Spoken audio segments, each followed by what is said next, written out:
Before I formally start the meeting, I'll go to each committee member to confirm that they can hear and be heard. This is a legal requirement for me to do so. So if you could verbally confirm that you are able to hear me, and I will confirm in response that I can hear you.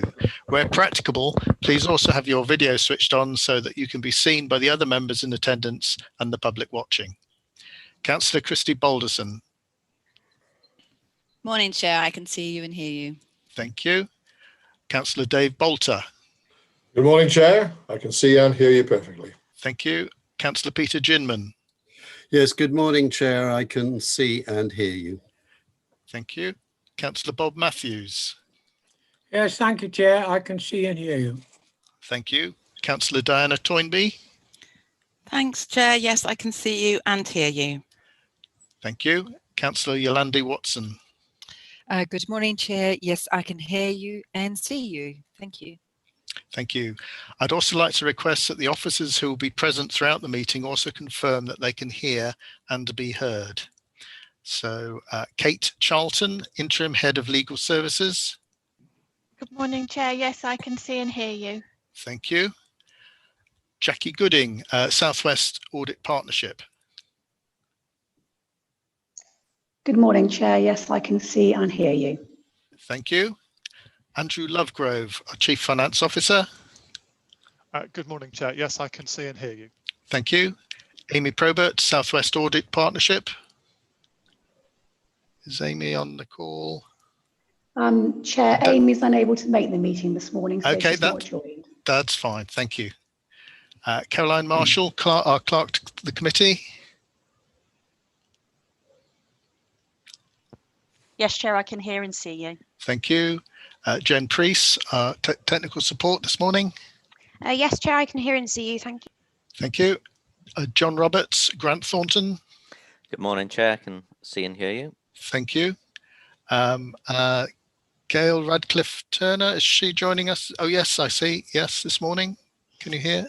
Good morning, Chair. Yes, I can see and hear you. Thank you. And Claire Ward, the Solicitor of the Council. Good morning, Chair. I can confirm I can hear and see you. Thank you. I'd like to welcome everybody to today's meeting. The Council is video and audio streaming this meeting live on the internet and making an official recording. The recording forms part of the public record of the meeting and will be available on the Council's website. Please note that while it's only a legal requirement that you have your audio switched on, it is the Council's preference that, where you're able to do so, you also have video switched on. Please remember what you say and do in the meeting has a global reach and your words and actions should be chosen carefully. Can I also remind members to ensure that they're wearing their headsets while listening, speaking during the meeting. This ensures the audio quality is of the highest possible quality and the background noise is significantly reduced. As these are extraordinary circumstances, there are some additional points for members and officers to be aware of. As part of our meeting etiquette and in line with our normal committee practices, all microphones apart from mine will be placed on mute at the start and during the meeting. I will run through the agenda in the customary way. When you wish to speak, please use the hand button against your name in the participants list, which should be on the right of your screens. I will then invite you to speak in the order of the hands being raised. Please remember to unmute yourself to speak and mute yourself when you have finished. Please do not raise your physical hand as I do not want to miss anyone who may wish to speak. Please note the chat facility has been switched off to ensure that members' contributions can be offered through the spoken voice and for the public record. Please ensure all mobile devices are switched off to prevent interference to the audio and video system. If any attendee loses connection to the meeting will be paused to ascertain if the connection can be restored quickly. If it is not possible to recover the connection within a reasonable amount of time, the meeting will continue as long as a quorum of committee members remains able to hear the proceedings and to be heard. If you plan to leave before the end of the meeting, please can you indicate this in advance.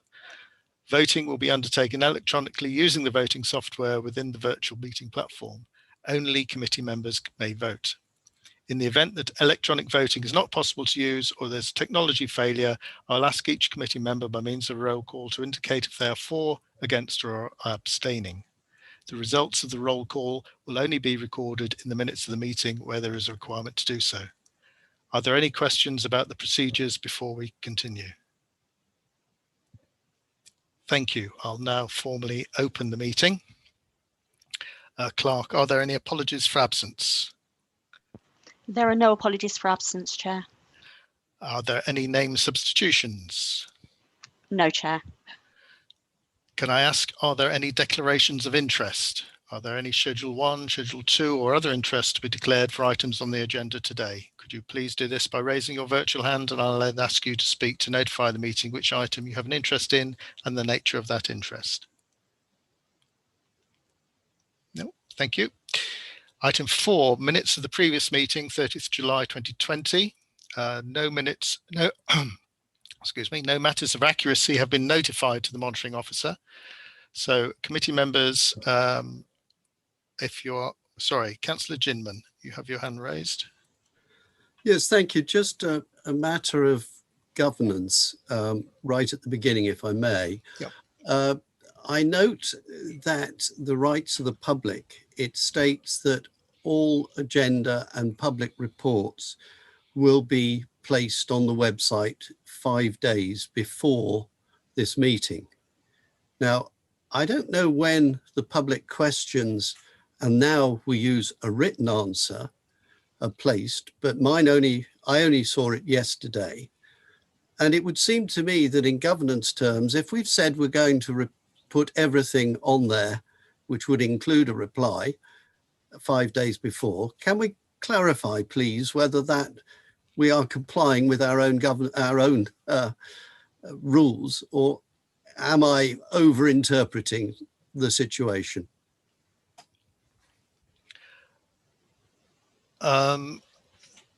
Thank you, Councillor Ginman. I think is your question why the answers aren't on the... Well, both. I mean, right.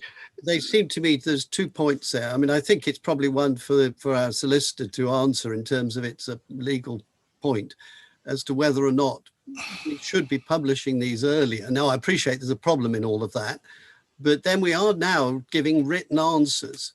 Well, that seems to me to be a report. Chair, I'm happy to respond to the question. Okay, yes, thank you. I can advise Council. Thank you. I can advise the committee that we are complying with our constitution. Papers are 5 days before. The timetable for questions has been complied with, and they are published the day before the actual meeting. I think they're published by 5 p.m. on the day preceding the date of the meeting, and that has been that is in line with the constitution. Yeah.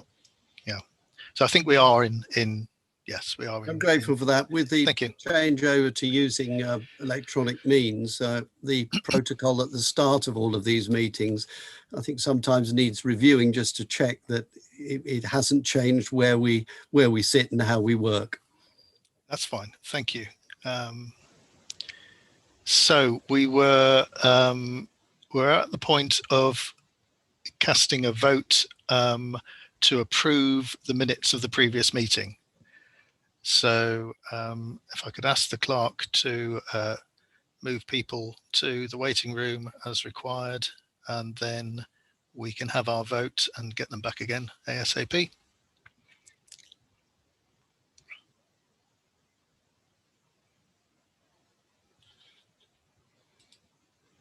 And if you haven't got the vote on the screen, then you need to hit your poll button at the bottom of the screen to bring the polling vote up. Oops.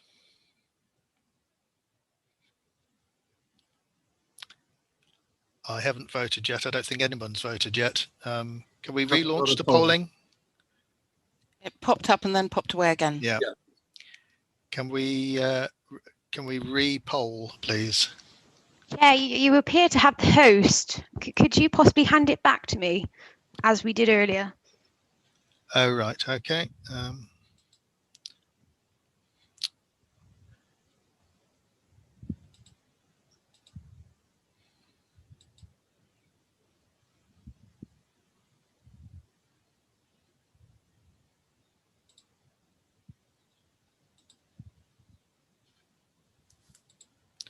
Sorry, that took more button clicks than I anticipated.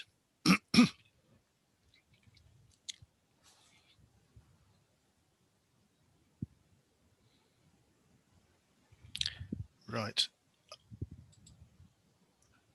So you should have the poll up on the screen in front of you now.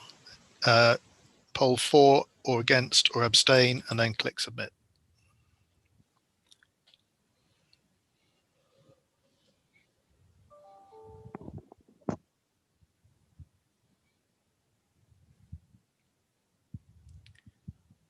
Do we? Chair, there were 7 members eligible to vote and all 7 members have now voted. Thank you. If we can bring people back from the waiting room. Chair, just to confirm, the unanimous vote was to approve those minutes and the share screen is on at the moment. Thank you. Okay. Thank you everybody for waiting patiently in the waiting room. I'm unaware whether there's some pleasant music in the background of the waiting room. I suspect not, probably just as well. We have confirmed the minutes of the previous meeting.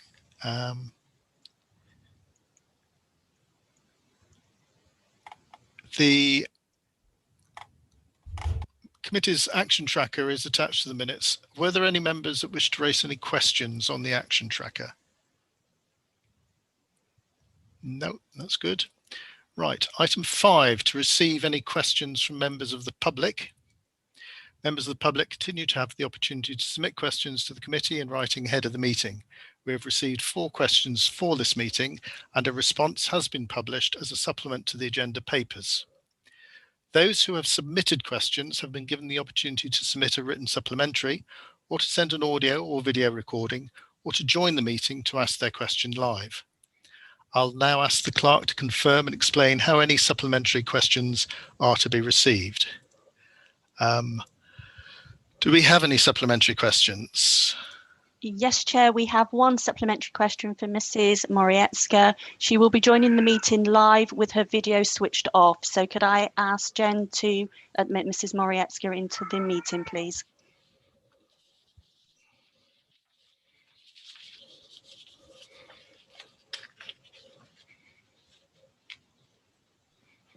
Just to confirm, she is with us.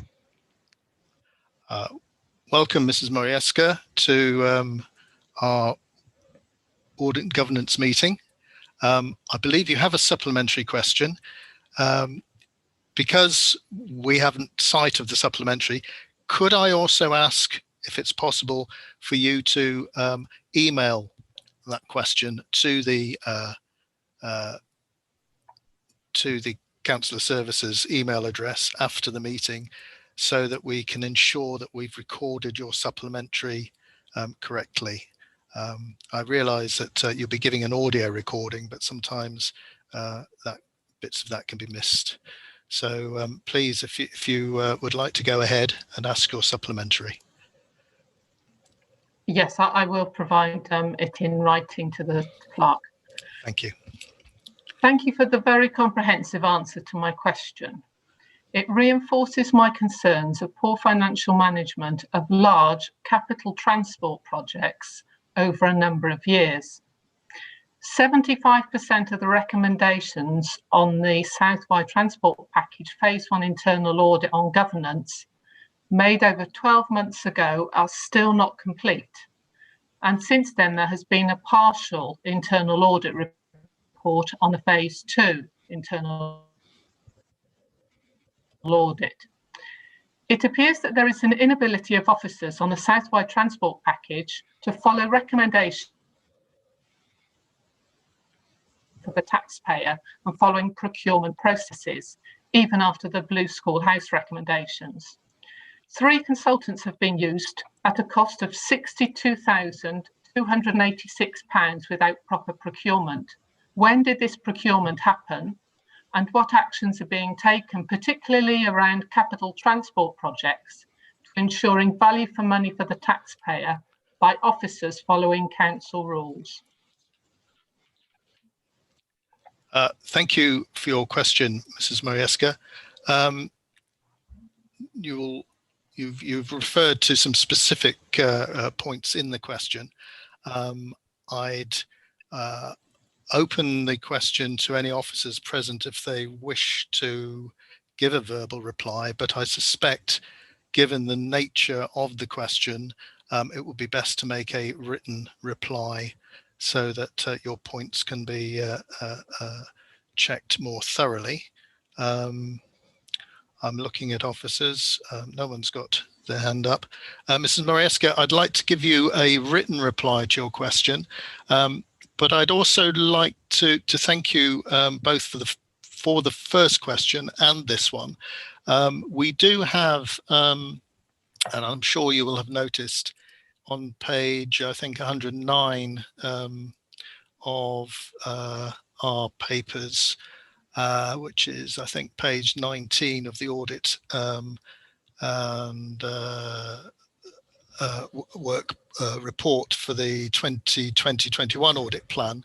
We're returning again to the South Wye Transport Package. So there's a follow-up report on that coming.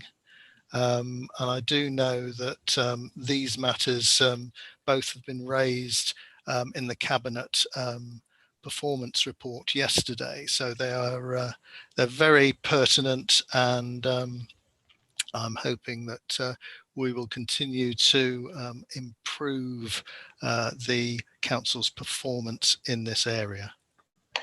When might I get the written answer, please? Because I know whilst there's extra work, this is very much relevant to other decisions being taken in the. Can I ask the clerk what's the timescale on providing an answer to written questions? A written response will be provided within 10 working days, Chair. Thank you, thank you, Caroline. Mrs. Morieska, if you haven't seen the response within that time period, please do contact me, and I will ensure that it is provided. Thank you very much. Thank you, and you're very welcome to continue watching the meeting on Zoom. Sorry, not on Zoom, on the audio and live feed stream on YouTube. But I'd like to thank you for attending this meeting in person.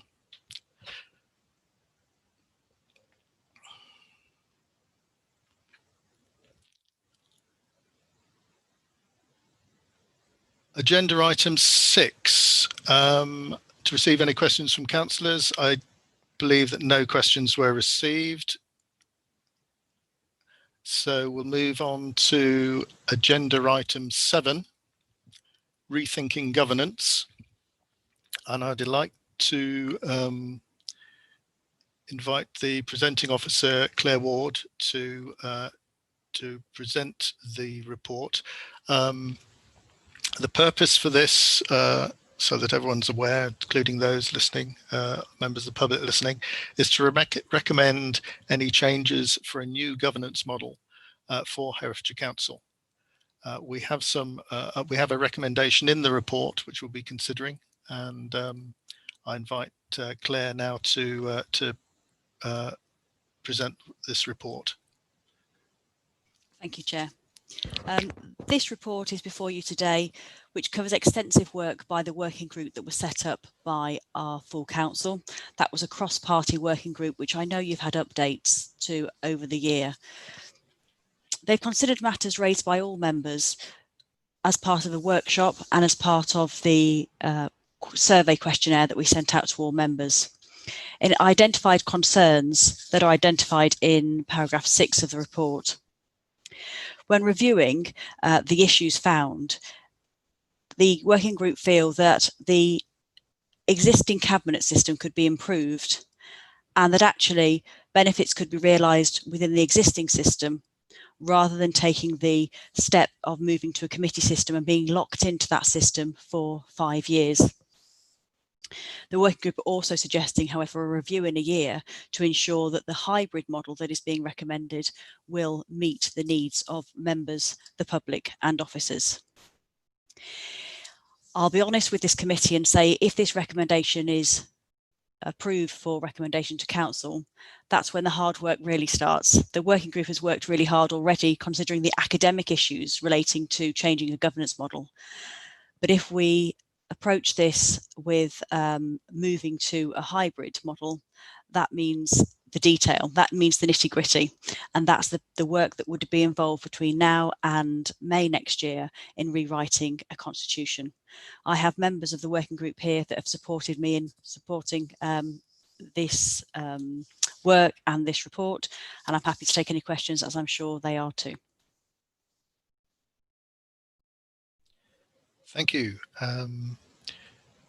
Did any member of the working group want to add to Claire's words? I know Councillor Matthews has got his hand up to ask a question. So in the absence of,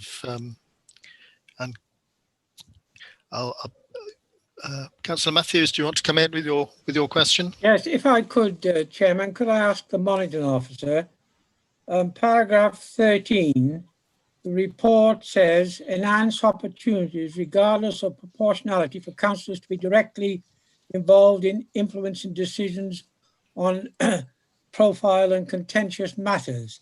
I have proposed several times, Claire, that the best way to address that is for a cabinet member to have a small cross-party working group of 3 or 4, just representation of 1 from each group, to meet with him monthly and discuss any contentious issues so that he gets an input early on from a cross-party group.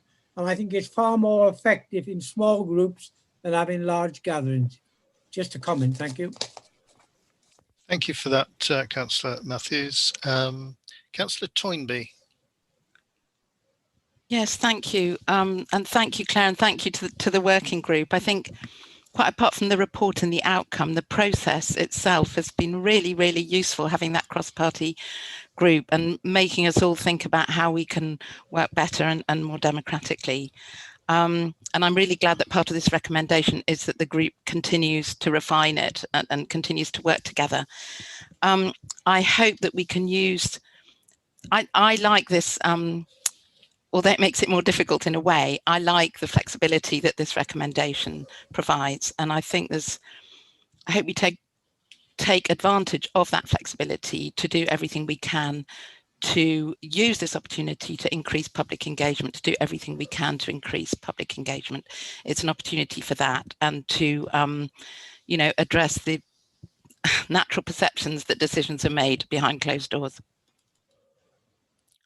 Thank you. Excellent. Councillor Ginman. Yes, thank you, Chairman. Yes, I welcome this report, and it is, as has been said, the first stage. It is also, I think, true to say that it in itself represents a spectrum of activity. It's a hybrid model will still need considerable care as to what it is actually how it's going to work to achieve the very things that are set out as the faults at the moment and the aims of the future. It's not in itself an answer. It's not something which says slot in here, it will work. So that I can see a lot of work needed to get to this future model in a way that will be compliant with exactly what Councillor Toynbee has just mentioned. So in so doing, I also wonder whether or not there is an economic impact assessment undertaken as to what the costs of the different models are going to be. Because clearly greater engagement is to be encouraged, but there's always a price attached to it. And I do question just where that is, as to what extent that's been looked at, and indeed as to what extent it should be looked at in heading into that final decision. Thank you, Councillor Ginman. I think those are quite subtle but quite important points. So I'd like to make sure we capture perhaps both looking at elements of additional or reduced officer support required by whatever hybrid model infers. It might also be telling if we could make a judgment over councillor time required by the individual models as well. I'm struck by the fact that given the importance of this question, we had just over 2/3 of councillors replying to the very reasonable questionnaire. I think we couldn't say it was too onerous, which is perhaps a little bit disappointing. I'm pleased to say of those that answered, I think 75% were new members. So still fired with the enthusiasm of becoming councillors, perhaps, and a smaller number, 56% of the of returning members. So I'm conscious as well. We can design, as it were, a very democratic and all-embracing model. But if it requires every councillor to spend 7 hours a day on council work, I suspect we are going to come unstuck. So I'm anxious that that is a consideration taken into account, and hopefully with the chair of the working party here, she will take that into account. Sorry, Councillor Ginman, did you want to come back on the point I made? Yes, I was just pleased to hear you were reducing it to 7 hours a day. That was all. Right, thank you. Sorry, Councillor Bolter, you had your hand up. Yes, thank you, Chair. Most of the items I was going to bring up have been covered, but one of the things I wanted to come back to Claire about the dates. If we miss the May deadline, when would be the next time it could be voted upon? Claire, could you give an answer to that? Yeah, we would take it to the next council meeting. I'm confident we will make the May date. And just to reassure some of the questions that have been asked already, we will do this collaboratively as we have done so far. So there will be working groups talking about how planning committee works, how cabinet works, what improvements we could make. So we'll all be on the journey together in what that new constitution will look like. But I'm confident it would be May, and if it wasn't May, then we would either call an extraordinary or it would be June. Thank you very much. My other point was, which the chairman touched on earlier, the amount of people actually contributed. Is there any way we can get more people to engage? 75% of new councillors, 67% overall. What about the other 33%? Can we not get them engaged in this operation as well? It is an important issue. I appreciate it's an important issue. We have no levers of great persuasion. No inquisition that we can invite members to attend. But I think hopefully by splitting the areas down, as it were, into subdivisions where individual councillors have a greater interest. We won't necessarily get every councillor interested in every sort of sub-working group, but I'm sure we can look to get every councillor involved in at least one aspect, so that they can give their views and that their view is heard.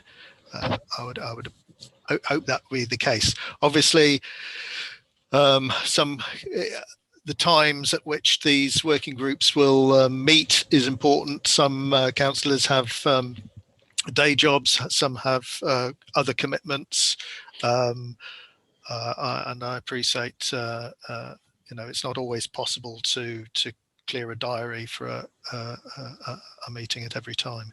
I've got 3 hands up at the moment, so let's go to them in order. Councillor Alderson.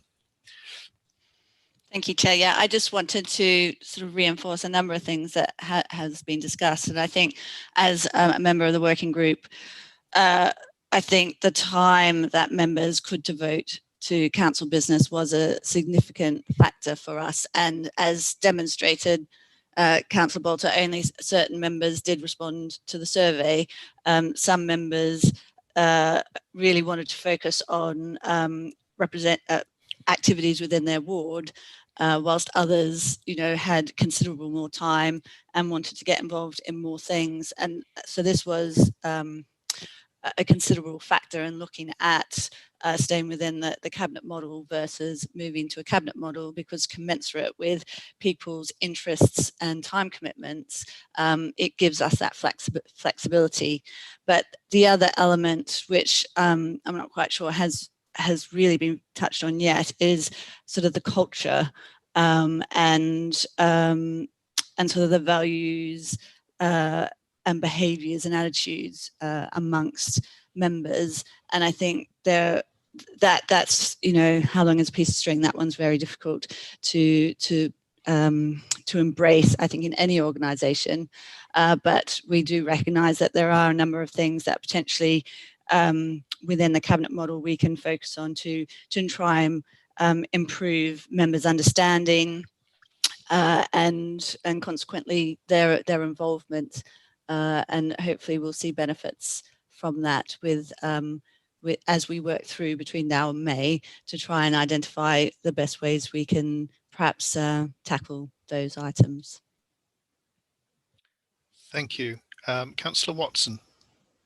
Thank you, Chair. Yeah, just to add to Councillor Balderson's points, is that within the engagement of the process of the rethinking governance, is that there's an expectation, which the public also need to be aware of, is that there are members across all the parties involved, and it's for those representatives to come back to their political party groups and hold conversations, so that it's also engaging them at that level, and then therefore it's not individuals' perspectives, it's actually the political group's perspectives, and that's a very valuable form that I'm really looking forward to taking on board. And particularly now, where, as Ms. Ward said, is that this next stage is going to be really quite a lot of work in terms of looking at different sections of the Constitution and drilling down. It's very exciting. I know that might not be a word that you would think about, constitution, but it really is. It's I think there's tremendous opportunities. Many of the sections haven't been looked at for many years, and I think that together we can really make some valuable changes to enable a wide section of all members and the public to engage in our governance. Thank you. Thank you, Councillor Watson. I think I'd echo as well that some councillors are more flexible to accept compromise in terms of what they're going to get than others, and that's another difficulty. I think once the detail starts to become more concrete, that will become you'll become aware of. Councillor Ginman. Yes, I just wanted to follow up on both your point and that of Councillor Bolters, in that I think because we have so many new councillors in this council, therefore it is the first time they've experienced a system. It seems it would be sensible if we were to suggest that councillors attend more than the committee on which they're sitting, so they understand some of the other committees before we get to the point of starting to try to change things. I mean, with over 50% probably only having been on for a year and on one committee or two maybe, that's not a lot of knowledge base to work with. And I think it's important, therefore, that there is a spread of experience, because the committees do vary in what they do, how they work, the extent at which others are involved with them, and the impact that they have. I think that's a very, very valid point. It's always incongruous to be making comment about something that you haven't personally experienced. So I think that's very, very, very true and very valid. Any more points that Councillor Matthews wants to come back? Yeah. Yeah, very briefly, Chairman. You will know that for many years, members of the present administration have argued forcibly that we should move to a full-blown committee system. Could I ask the monitoring officer, have they given any reasons as to why they've changed their minds? I'm not sure that's necessarily a fair question to give to the monitoring officer. Perhaps if I can rephrase it in a different way, Councillor Balderson, in terms of the recommendation that's the working parties came to in regards the hybrid cabinet model. Was that a unanimous decision of all working party members, or was it a majority decision? Is that something that I could ask you? As a working group, we all discussed the document and agreed the details within the document. And I think it would be down to us to then determine what we want, but then also every individual member will get an opportunity to vote on it at full council. But certainly we did, each person did, within the working group, did consult with their political group and feed that into the working group, and we all agreed on the wording within the report. So I think the answer, Councillor Matthews, is that parties that were in opposition, either through changes in their composition by new officers joining, or by existing, new councillors joining, or by the changing of the mind of the new councillors now that they are in the administration, they have formed a different opinion to one that they held previously. But that may be that their minds were persuaded by the work of the working party in investigating quite what a committee system really involved. Councillor Watson, I believe you had your hand up. Do you still want to come in on that?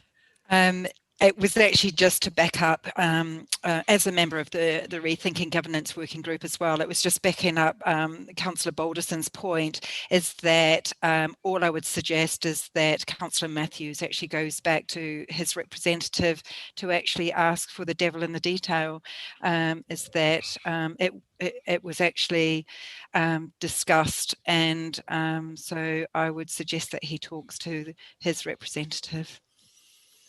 Thank you. If there's no other comment, can I read out the recommendation, and then we'll send people who aren't involved in the vote to the waiting room, and we'll cast our vote.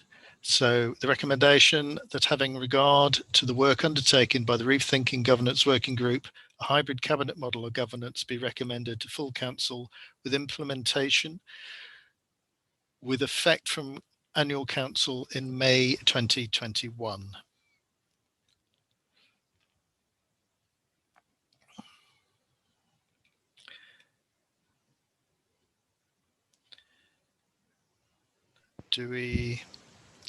I've not got any voting, and I haven't got any voting button on the bottom of my screen, but perhaps if I close the participants list.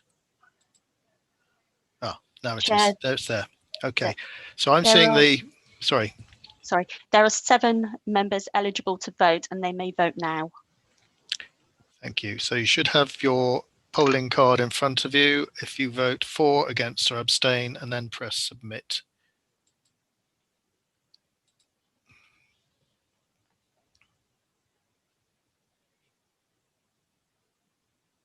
Chair, just to confirm that all members have voted unanimously in favour of those recommendations. Thank you. That's great. Thank you. If you could bring everybody back in from the waiting room. And just to confirm that those that have joined, that the poll was that the recommendation was accepted. So the next item, item 8, the external audit progress report. The presenting officers will be John Roberts from the our external auditor, Grant Thornton, to provide the committee. The purpose of this item is to provide the committee with the progress report of the work being undertaken by Grant Thornton. And we have a single recommendation, and I'll pass over to you, John, to say a few words, if you will. Thanks, Chair, and my colleague Gail Turner-Radcliffe is also. Sorry, Gail. I do beg your pardon. You're there. Gail is also here to give a little bit more of a flavour for how the detailed working of the audit visit, virtual visit, has been progressing. So this year we've had the unique circumstances of auditing during pretty much a lockdown arrangement. We had the Secretary of State's approval to extend the audit timetable in recognition of the fact that things were going to take longer, and things certainly have taken longer.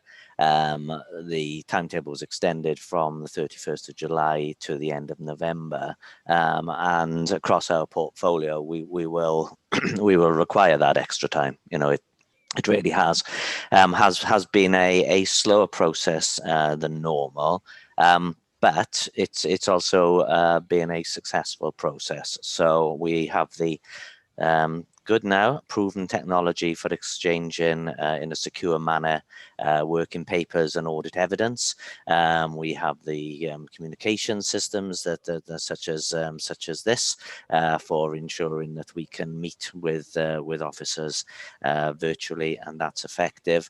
But inevitably, the interface between the audit team and the council team will take longer to get transference of communication than if we were simply sitting at Plough Lane in an office with finance colleagues. And also from our side, there's an element of our ability to work as a team is slower. So where we have trainees that we're looking to bring through and to coach and to develop in the course of the audit, that sort of takes longer. COVID has been explained to this committee before in terms of how it's treated from an audit risk assessment perspective. We've not treated it as a value for money risk because we have to bear in mind that the value for money conclusion is for the financial year 2019-20, which ended on the 31st of March. So the impact of COVID and the council's response to COVID really took place in 2021, not 19-20 from an audit perspective. But we do touch on it clearly for where it has an impact on your financial statements, and there are areas around property valuations, around investment valuations, particularly pensions investments, where we're doing some very specific procedures there. The lockdown arrangements means we also have to apply a greater level of challenge and skepticism from what's called information provided by the entity. So we have to really check the information that you provide us is and verify its authenticity to a greater degree because we are doing things virtually. And then the other piece that COVID really does sort of bring to the fore is on financial sustainability, and across all of our councils, some more than others are struggling with their future financial plans. We frame this as part of the value for money assessment, but also as part of the going concern assessment. Now, to be clear to councils, they will always be going concerns. It's not about the going concern in the sort of the sense of a company where you might be concerned that that company would go bust during the course of the year, but from a council perspective, it's how confident are you and then are we that the council can meet its financial challenges at a detailed level, including the treasury management and cash implications of those financial challenges for at least a year after we sign off. So that would be until November 2021. So I think that's where the COVID has been making the biggest impact across our national portfolio, and we are dealing with councils that are considering reports under Section 114 where they're starting to struggle financially, and that's certainly starting to come through now, and you know, it's not going to be, as we all know on this meeting, it's not going to be easy times for local authorities as we move forward. The legacy impacts of this pandemic will be felt for years to come. On then the other developments, so we report some of the national reports that have been issued recently in our document, and I've seen that's got a little bit of coverage in your covering report, which we would echo. The one thing that has happened since we produced this document is the publication of the Redmond Review, which is a really significant review undertaken by Sir Tony Redmond on behalf of government into local audit, against the background of pressures being felt throughout local audit, but also to improve all elements of that system. So that does include as well council's role and audit committee's role, and the actual content of the council's financial reports. So it's a comprehensive review that's been published, I think 2 to 3 weeks ago. So Tony is now doing the rounds, presenting his findings. It'll be for government to consider those findings and turn those into a legislative and other reform programme. And I've been already in contact with officers about doing a training workshop for this committee on the detail of that review and where we think the main impacts will be upon the council and upon our working relationships with the council. That was all I was going to say. Gail, do you want to maybe bring a couple of the experience of the audit team as we've been undertaking the audit to the committee's attention? Thanks, John. Thanks, Chair. So as John said, we are working through the audit at the moment as we speak. I echo John's comments in that things are taking slightly longer due to the remote working. We are progressing with the work quite nicely at the moment. We have identified a couple of areas where we've asked council to amend, and officers have agreed with those amendments, as discussed on page 44 of the progress report, and those amendments have been made to the accounts. So we're still progressing with our work at the moment, but we're hopeful that we can bring the audit findings report to this committee meeting in November. I'm happy to take any questions. Well, thank you both for that report.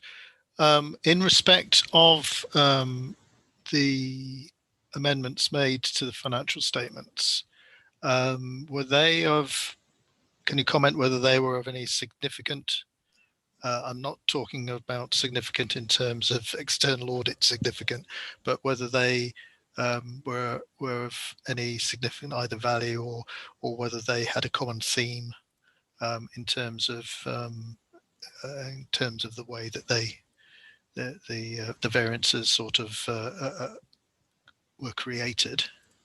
So that's first question. Okay, so no common theme across them. Majority of the errors that we spotted so far are disclosure errors, so just to make the presentation stand a little bit more clearer. There is one or two small adjustments proposed, but they are not material, so they could end up in the unadjusted column in the audit findings report. Thank you. I think I understand that. Question really for John, if I can, in terms of you as an organisation.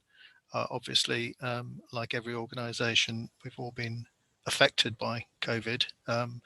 How resilient have you proven as an organisation in terms of being able to field a full team of auditors to carry out your work? And in terms of in terms of that, you're still happy that the audit report will be with us by the end of November? Yes, yes. The you know the signs are positive, as Gail has said. The work has progressed well. We circled back through our team this week to check whether they were happy with the level of resources that we'd allocated to the work, or whether they needed further support, and they were happy with the level of resources. So unless we hit any other speed bumps that we haven't as of yet, we think we're in good shape there. In terms of our organizational resilience to continue as an audit provider, it's been interesting actually. The impact of lockdown means that we haven't had people leave our organization, that the jobs market hasn't moved to that point, and we've continued to recruit to the planned levels of recruitment, particularly our annual graduate recruitment program. Over 200 graduates joined us in September. So actually, our audit team is better resourced than it's been in years. But as I say, things take longer, and across not just local authority audit, but in the private sector as well. Things are taking longer. But yeah, I can reassure the committee that we're not running out of people. But I guess like the council, we have to be cognizant of the morale of the organization as well. It's a long time to be out of work, and the benefit of being able to get teams together, and the social benefit of work has been lost during that time. So we just have to continue to bear with it. Well, thank you, and that's an interesting reflection on some of the hidden consequences of the lockdown and home working, etc., etc. I've got several committee members with their hands up, so I'll go to Councillor Ginman first. Yes, first off, thank you very much for in your report, you've put in some hot links to things that are really useful, and the particular one I found useful, the National Audit Office guidance. Because that seems to be written in a language that I almost understand, rather than in auditese, which I have to say I struggle on occasions. So I'm grateful for that, in that it sets out the sorts of questions that we need to ask. And I suppose one of the questions that's in my mind is, with so much more working at home, the home has become an office. How much does that limit where you have access, and how much you have difficulties or can see difficulties in getting all the detail that you need for your audits? And I suppose flowing from that is also the obvious concern that all have got now as to how you put valuations on things, like property is the obvious one, and offices. And it must mean that the sort of level of variance around it, your confidence limits, if I'm going back to the statistics, around a particular value is going to be much, much wider. And I'm just wondering how that's going to be managed. Yes, and that's I'll take the second one, and if Gail can take the first one about the practical arrangements. So in terms of valuations, yes, it's a real issue. The RICS, the Royal Institute of Chartered Surveyors, they earlier on in the year published an expectation that there would be material valuation uncertainty in all organizations. We consider that is the case, certainly at the 31st of March, although the RICS did then temper that instruction recently, and so things were getting more predictable, which doesn't change the position as at the 31st of March, but just changes that sort of feeling of confidence coming back in. But of course, events of the last week have potentially changed that as well.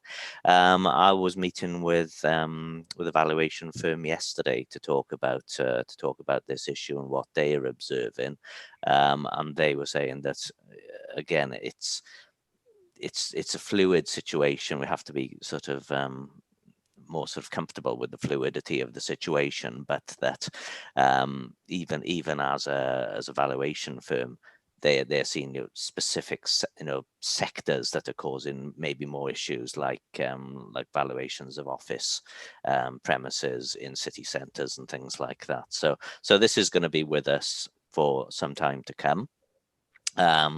It's, we're, from the accounting perspective, we're looking for disclosure around uncertainty, and we potentially might emphasize that in our audit opinion. The direct impacts that a lot of the valuation uncertainties will have on the council is very little, which is good, because the property valuations are not actually driving things like council tax levels and things like that. But where we would urge caution and urge the council's close attention would be things where, like, commercial investments and valuations of sort of commercial properties and things like that. Those are the areas where I think the risk is even higher. And yeah, Gail, on the detail of the audit. Thanks, John. So we are using a piece of software at the moment that enables us to have an online portal. And what we do is we upload our data requests to that portal and nominate an individual to respond to us with, for example, can you send me the March bank statement? And that person would then upload it. So it's a secure encrypted portal that only the nominated people that we select have accounts to that.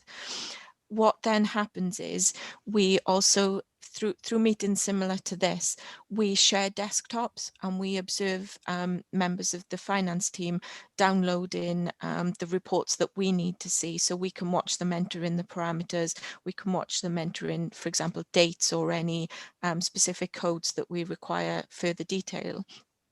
And then we, so this, John was talking about the information prepared by the entity. So what we then do is, this is giving us assurance that what is coming from the system is actually what's being sent to us.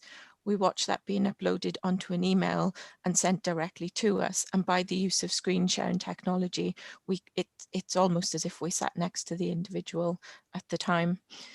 You asked about difficulties in getting information. So far with this audit, we haven't encountered any difficulties.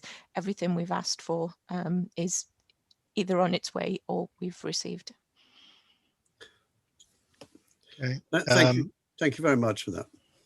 Thank you.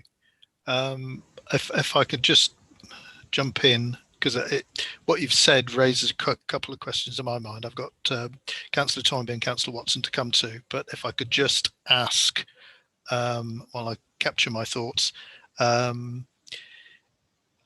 an interesting question about then,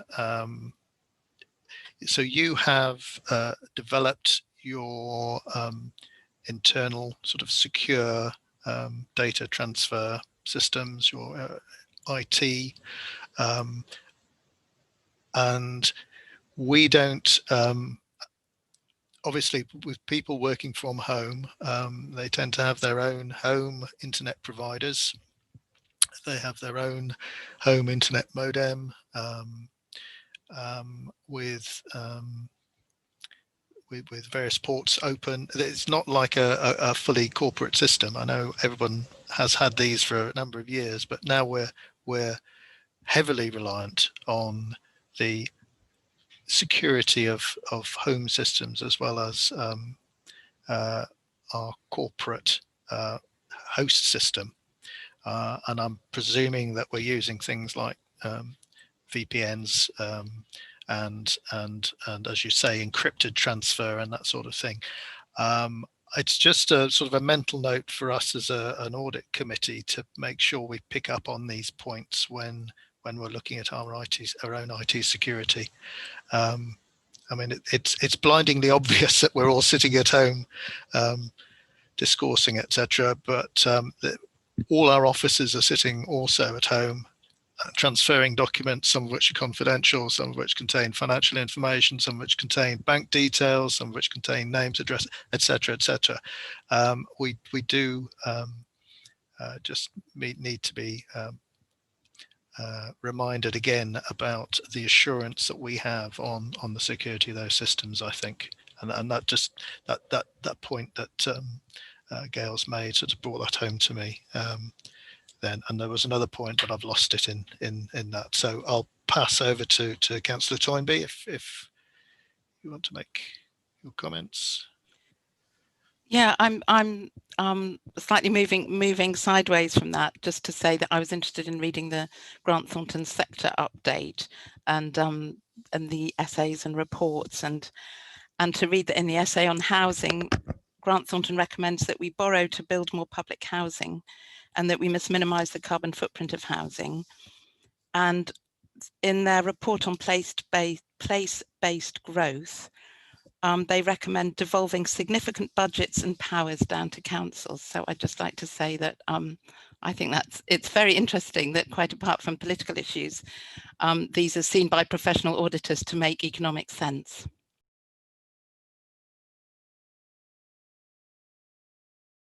Thank you. Good points. And Councillor Watson. Thank you, Chair. Yes, I was just wanting to make a point against the value for money, because I'm quite looking forward to the audit findings report, which will be due at the end of November, particularly when you're looking at, I think in the public reports pack, it's actually saying about the council has made proper arrangements for securing economy, efficiency and effectiveness in its resources, and considering what we're going to be looking at and the next two agenda items on value for money, and the points that are raised in those internal audit reports, I'm quite interested to see the balance and comparison, because I think it's quite clear that there are some issues around value for money within our expenditure, and how we do critical thinking around that. Thank you, Councillor Watson. I think, yes, salient points. I appreciate that value for money in auditing terms for the external auditor means probably something a little bit different from what we always think of in terms of our own personal finances, but nevertheless, it's reflected in terms of what's come out of internal audit and external consultants' reports as we're sitting here. In terms of, no, it's not really just value for money. I appreciate that external audit is always looking backwards. Well, pretty much it's always reporting backwards. We touched on section 114. I'm hoping that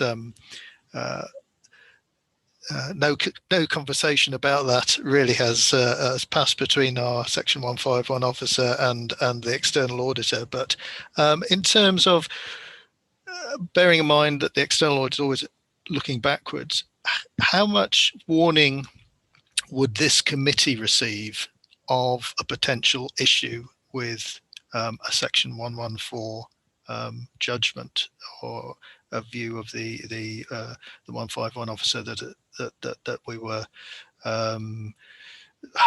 perhaps sailing into waters that might bring that up? Would Andrew want to? I don't sure whether Andrew or John would want to talk to that. Well, I can just say, and then perhaps Andrew would flesh it out from a Herefordshire perspective. But where we've seen these sorts of considerations elsewhere, and clearly I can't go into detail. It's a sort of a 6 to 9 month lead-in time that you should be aware. You should be aware of it. It shouldn't be a sudden final shock that no one could see coming. It's really making sure where we are in the food chain, as it were, of hearing about it, because I wouldn't obviously want the Audit and Governance Committee to be the last ones to be told. Perhaps Andrew, you'd want to comment on that. Yes, thank you, Chair. I think, as John has just said, that it wouldn't come as a shock to the organisation, that there would be ample early warnings issued by the Section 151 officer, that's part of the role, to make sure that members are aware that the organisation is sailing into difficult areas. And that would come through in the Cabinet, and you would see it in reports coming to Audit and Governance Committee and the various other committees that the Council manages its business. So there will be plenty of early warnings going through there.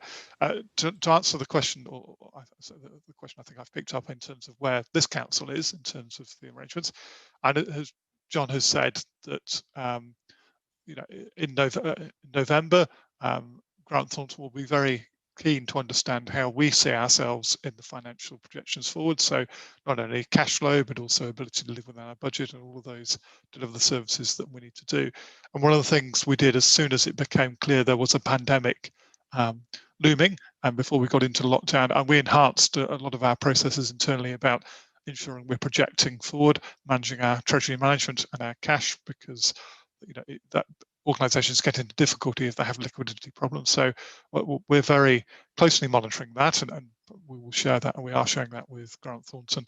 And there will be quite a big exercise in the coming weeks to demonstrate that we are viable and sustainable for the medium term, not only just the next 12 months, but also go through.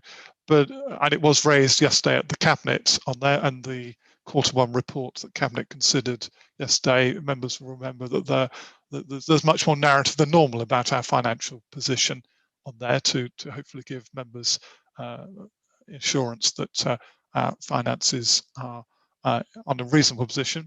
But as I said yesterday, Council will have to make some tough choices in its budgeting process going forward, because the reality is that the cost pressures are increasing for the Council, and we will have, I'm sure, further challenges put in our way because of the pandemic over the coming weeks and months, as the country deals with and the world deals with the pandemic issues. So just reaffirm what I said yesterday. I'm comfortable the Council has sufficient reserves to weather the storms that are coming on there, and we are engaging actively with the various stakeholder groups, including central government, making them aware of our position. We produce what is called a Delta return back into the MHLG, which is a good summary document of where we see our financial position, and that's compared and contrasted against all other councils as well. So, we are active in monitoring our position. Thank you, Mr. Lovegrove. I think that gives hopefully gives the committee some assurance where we are. Councillor Ginman. Yes, I just wanted to come back on a comment that you made, Councillor Shaw, which I think is important here, which is the value for money question. I just wonder how much the external auditor reviews the extent and nature of the number of internal audits that get done. Because it seems to me that internal audits are almost sort of breeding of their own accord. I know there is a requirement very often to have a certain amount of this, but who puts the controls on the number of internal audits and their value? As I say, they seem to have a life of their own. I think this does and comes down to the chief internal auditor's professional judgment. So it's probably more appropriate for SWAP to respond on that area. But clearly, as an audit committee, you receive the internal audit plan as well and need to be satisfied that it is proportionate and appropriate to the level of risk in the organisation. It's not a feature of our value for money audit, but the liaison between external audit and internal audit certainly is a feature of the overall audit, and it's something that Sir Tony Redmond has recommended is given further prominence as we move forward. But it's probably more appropriate for SWAP to respond on that particular challenge. I'm slightly surprised at that comment, because it would seem to me, with your broad experience of dealing with other councils, other entities, that you would be in a position to comment on the extent, the nature at which this is done. I'm not trying to cast any aspersions on SWAP in this regard, but I'm just wondering who's auditing SWAP in terms of that. I know they do their own internal, etc., but trying to get a handle on how these things do get controlled. Otherwise, they seem to continually expand. Yes, And they there's a big cost to a business, to the council. Sure. There's also the public sector internal audit standards and the peer arrangements that you make to evaluate your own arrangements against those standards. I think as well. I'll invite Jackie to make a comment, and Andrew if he wants. Thinking about it, I suppose it does reflect on the risk appetite as well of the organisation, the audit committee, and the 151 officer as to how many audits and what the nature of the audits are. I think your point, Councillor Ginman, in terms of some of the audits that we see that come out with in a way, the audits that come out with a clean bill of health, you kind of, it's a strange way, but you can sometimes question the value of them because they didn't uncover anything, and you think perhaps that there are other areas of the council's work where more investigation might provide evidence of where money was not being spent in the best possible manner, and it's I suppose it is the ongoing difficulty of internal audit to determine the path to take amongst those, finding the rocks at the bottom of the reservoir, as it were, because you don't know where they are until you've delved. If I may come back on you just quickly on that before Jackie comes in. I mean, yes, but in most assurance schemes in life now, people have gone to risk-based systems. In other words, you look at what you find, and when you find you don't find very much on a number, you reduce the frequency of that particular entity. And indeed, you might say you reduce them or get rid of them. And I'm just wondering how many audits that we've got rid of because we found they really don't have value for money. I think that's possibly something we could ask Jackie to and to I make think a comment that's what on. I'm trying to lead to. In Thank you. Grant Thornton advising and Jackie perhaps responding. Okay, Jackie, would you like to respond to that? Putting you on the spot. Yes, thank you, Councillor Shaw, Councillor Ginman. You're quite right, Councillor Ginman. Our audit plan is a risk-based internal audit plan. And so when we look at the work that we can do during the year, we draw on a number of sources. We talk to managers and officers within the council. We obviously discuss with the Chief Finance Officer and also with the council's management board. It is very much risk-based. There will be audits which will provide assurance that there are no control weaknesses. That is a positive for the council and feeds into our internal audit annual opinion. Obviously, where there are areas where we do find that there is very good control within that particular service activity, you're quite correct. It would not feature in the audit plan probably for the next 3 or 4 years, because we've already demonstrated that there is good assurance around that particular service area. And the audits which come to you as a committee are those that have the findings, significant findings that we feel that you as a committee should be aware of in your role, looking at the assurance that can be provided around the internal control framework. I think probably what you're saying is, are we doing audits that we don't need to do? The answer to that would be that no, the audits that we look at are very much from a risk-based internal audit approach. And I think probably that is demonstrated in the fact that we do bring a number of findings to you as a committee, and they're not, and you will see from my internal audit opinion, which I'm going to present to you next, that in fact the level of audits that receive substantial or reasonable has reduced over the last year, which also demonstrates that we're probably looking at more higher risk areas for the council. Thank you, Chair. Thank you to both. Yeah, no, thank you for that. Can we move, I think, no hands up, can we move to the recommendation? I'm not sure we've got any additional recommendations, but we do need to record that we've we've received the report and are satisfied with it. So if I can ask to say we can move to the vote, those members not voting be moved to the waiting room again, and we go through this process.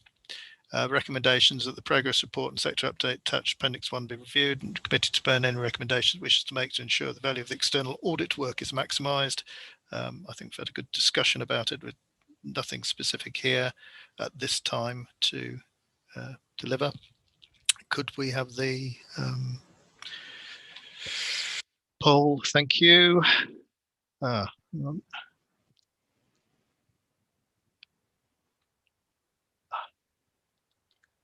There are 7 members eligible to vote, and they may vote now.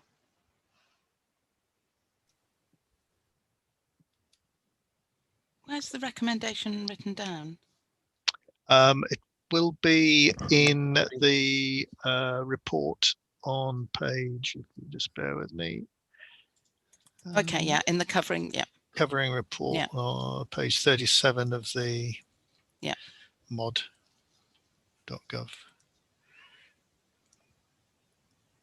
Doesn't seem to be allowing me to submit. I don't know. Oh. Same here, Peter. I'd submitted mine. Yeah, I didn't have a problem. I was very fast though. Yeah, I have 4 votes currently, Chair. Right. I don't know if the others could try selecting the poll again at the bottom. Is the submit button not coming up?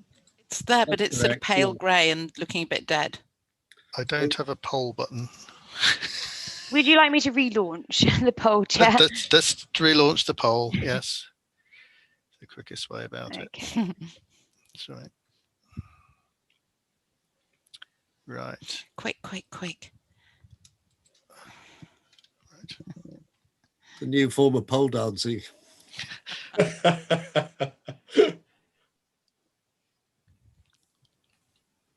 Just currently outstanding 1 at this time.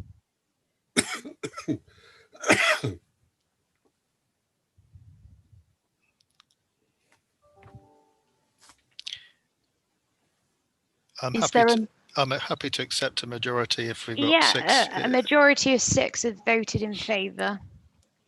We have now the full 7, Chair. I will end the poll and I'll share and bring the others back. Thank you.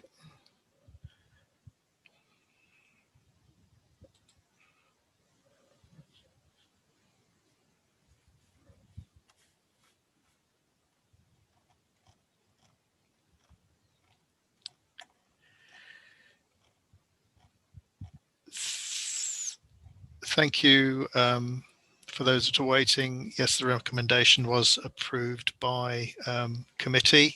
I'm going to move on to the internal audit annual report and opinion. And after this section, I'm going to take a short 5-minute break.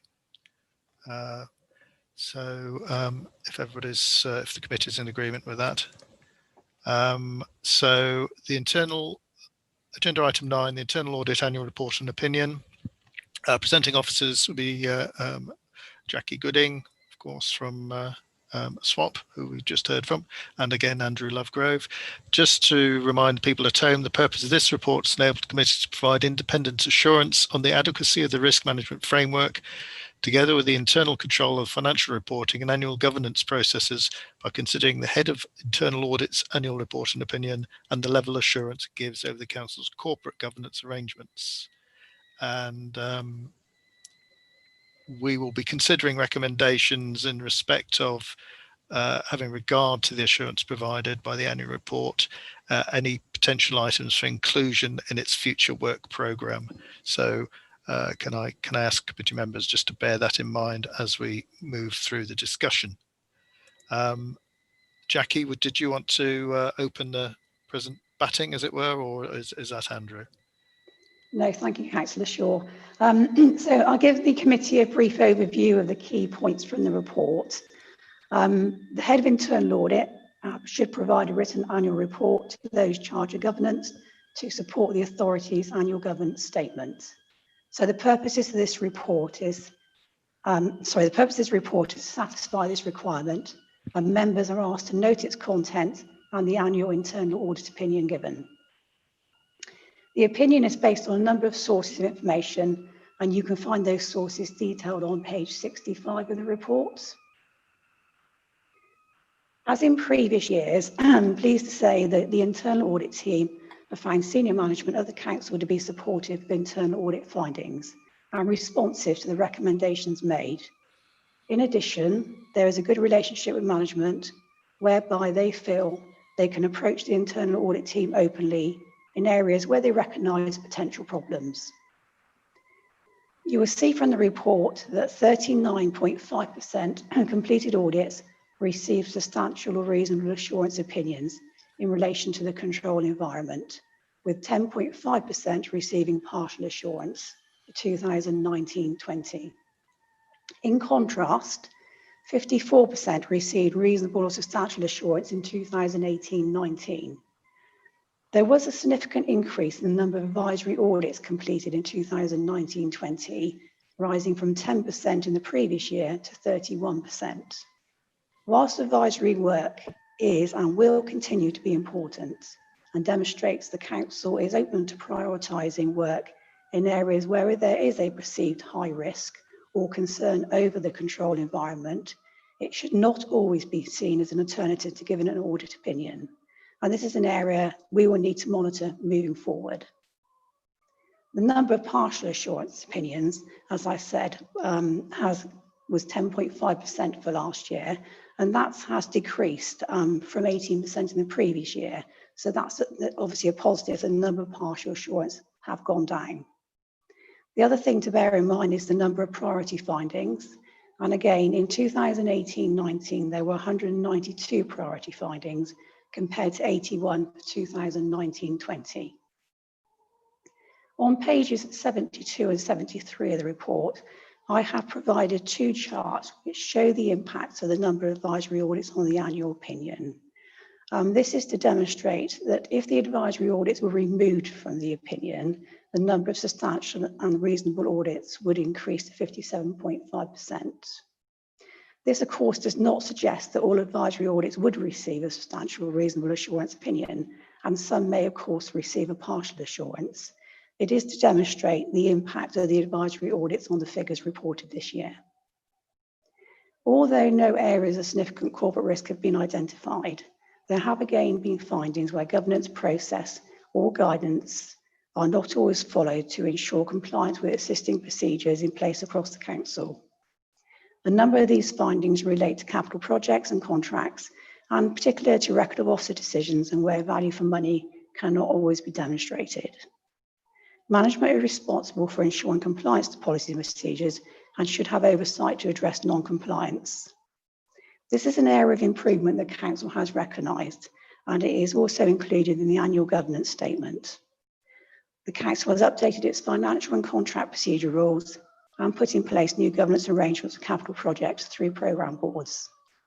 The continuing review of these processes and corporate approach to ensure governance processes are followed should help to reduce the occasions when processes are not adhered to.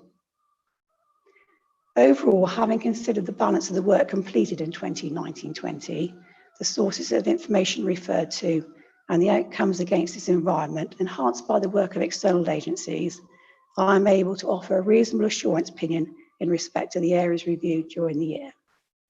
Happy to take any questions, Chair.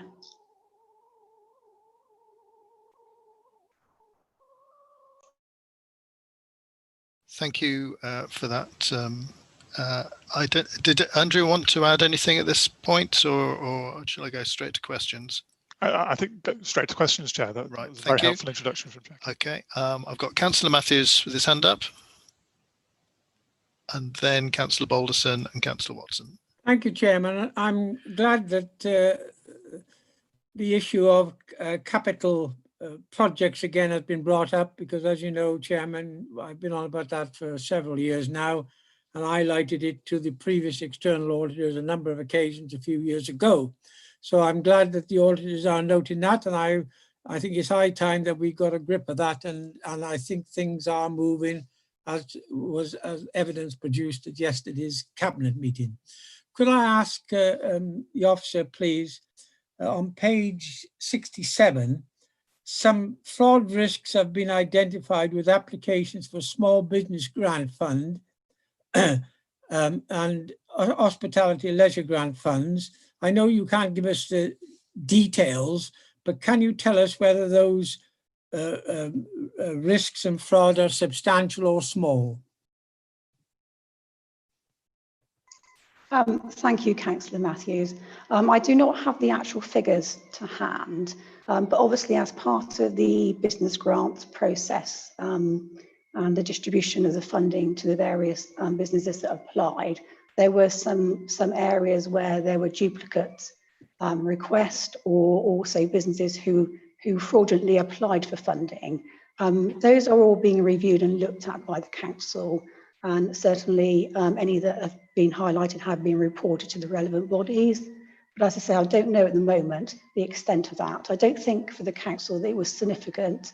Obviously, there's always going to be an opportunity when these types of grants are made available. Thank you.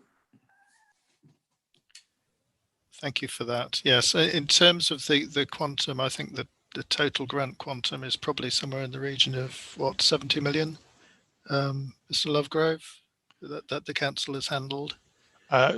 Just a little bit less than that, right? And it's just under 60 million in terms of the small business and the retail and leisure, and that we're just finalising the last few claims on there, and about 3.2 million for the discretionary grant schemes. Again, we're just finalising those, so it's about 64 million in total. So, in effect, in light of what Councillor Matthews was asking, it would only take a small proportion of those grants to be fraudulent for it to be what to the layman would consider to be a reasonable sum of money, potentially. Yes, Chair. Given the quantum that we, over 6,000 businesses, 63 million pounds, then yes, but every fraud is a disappointment. We are working very closely, as Jackie said, with the relevant agencies, and you are, as a committee, we'll give you an update, I think, at a later meeting about the work of the counter fraud activity. There's been a lot of changes and improvements in counter fraud, both from ourselves and from government, and we are very actively engaged with those other agencies about helping the fraudsters to be held to account and for monies to be recovered. Thank you. I'm conscious we're kind of jumping on to the next agenda item in a way, because at the moment we should be looking backwards at 2019-20 rather than looking forward. So, mental note to self. Councillor Balderson. Thank you, Chair.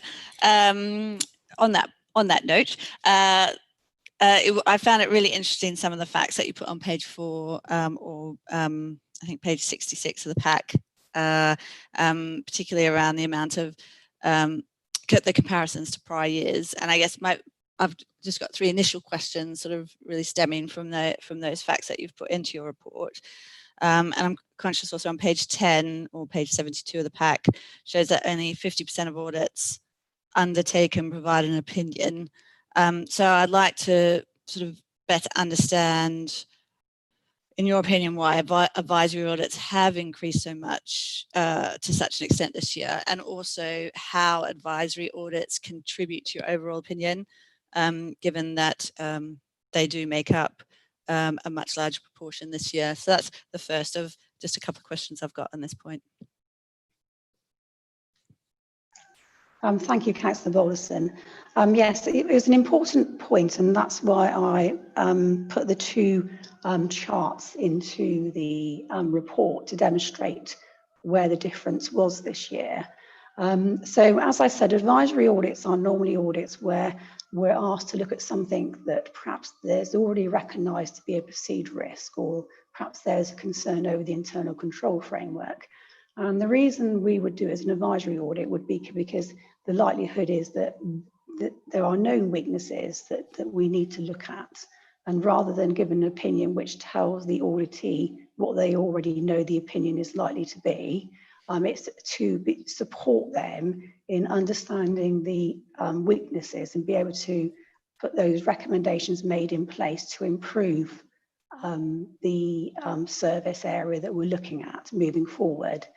As to how they feed into the annual opinion, all audits that we complete are taken into account when producing the annual opinion, and particularly with advisory audits. If they are part of the audit plan, you will receive the findings from those advisory audits at the audit committee. So if there is significant findings, so priority 2 or priority 1, those will be reported to you as well. So they do very much form the overall annual opinion, even though they aren't given an assurance opinion.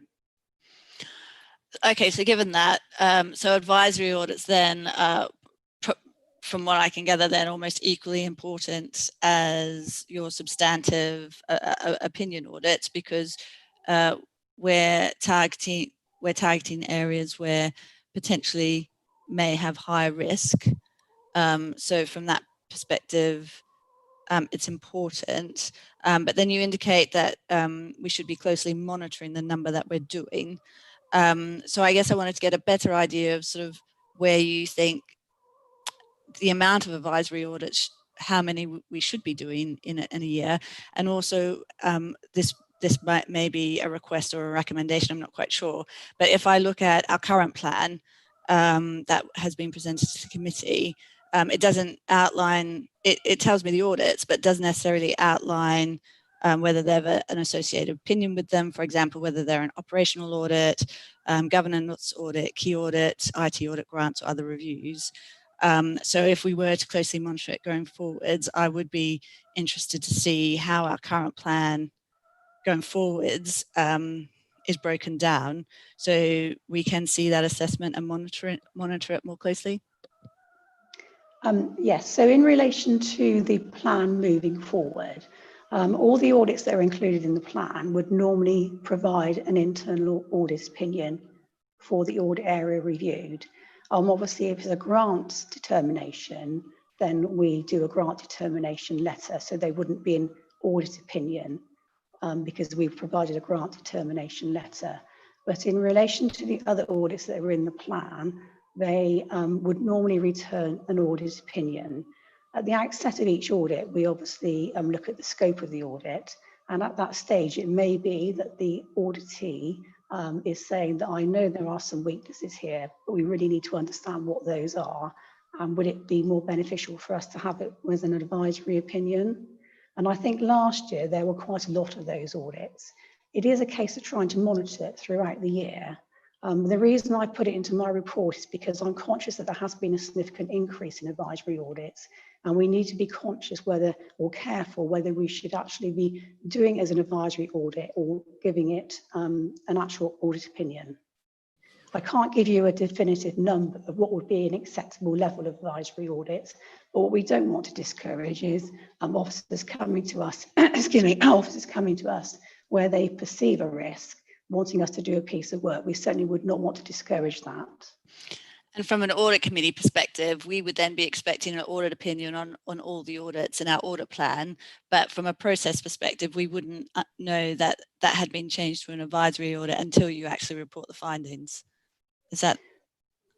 Yes, that is correct, because that is the way the process works at the moment, yes. Okay, and sorry, I know I'm hogging. I've just got one more question on this. On the surface, just on the number of priority findings, because I mean, from 192 down to 81, that's quite a lot. This potentially could be seen as a good thing. However, I just wanted to understand your opinion. How much of this do you think represents a strong internal control environment versus the significant decrease in sort of your opinion-based audits, or sort of any other reasons that you might have around that? So yes, so the number of priority findings did reduce significantly, which obviously demonstrates that we're not finding as many areas of weakness in the audits that we've completed during the year. We've also perhaps changed our approach to reporting recommendations, where sometimes we will combine some recommendations because rather than making two separate recommendations that are probably saying the same outcome. So we've been very conscious about doing that as well. And that could be a reflection of why there is a reduction as well. But the recommendations that have been made, the important thing, I suppose, to understand is that all the recommendations that have been made have been accepted by management and action agreed, and that action will be taken to implement the recommendations that have been highlighted in each audit report. Thank you.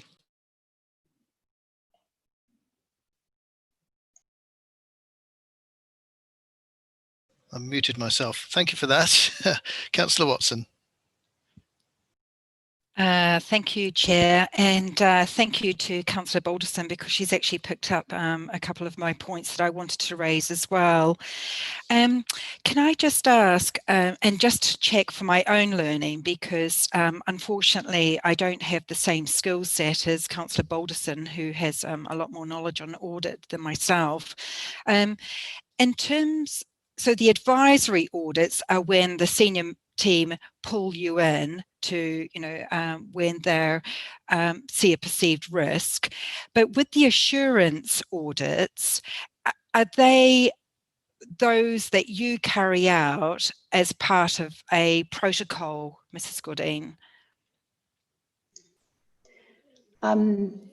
So all the audits would be included in the internal audit plan for the year. As the year progresses, and as you as a committee are aware, there will at times be changes to that plan.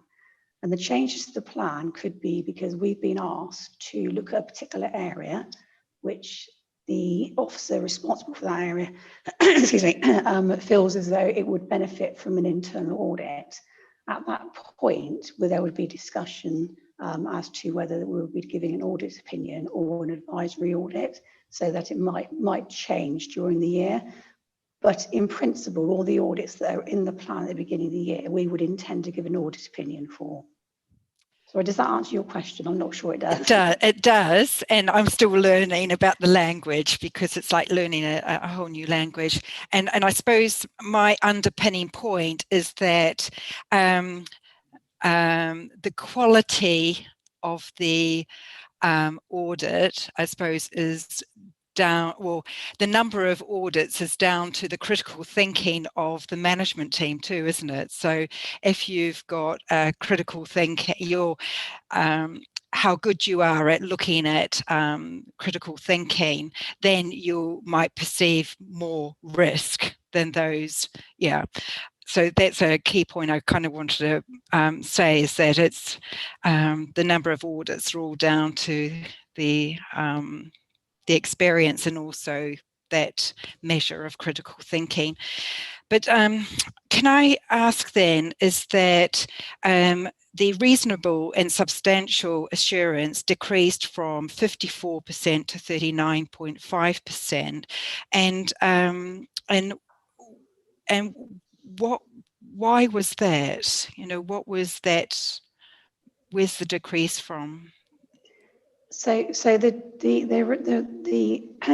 number of audits that received substantial reasonable assurance of the total audits that were completed was only 39.5%, because a number of those, or there was an increase in the number of advisory audits. Okay. So the increase in the number of advisory audits from 10% to 31%. Okay. And I've got a few questions, so I'm really sorry, Mrs. Godin. I'm just, because one of the things that I wanted to ask, it's on page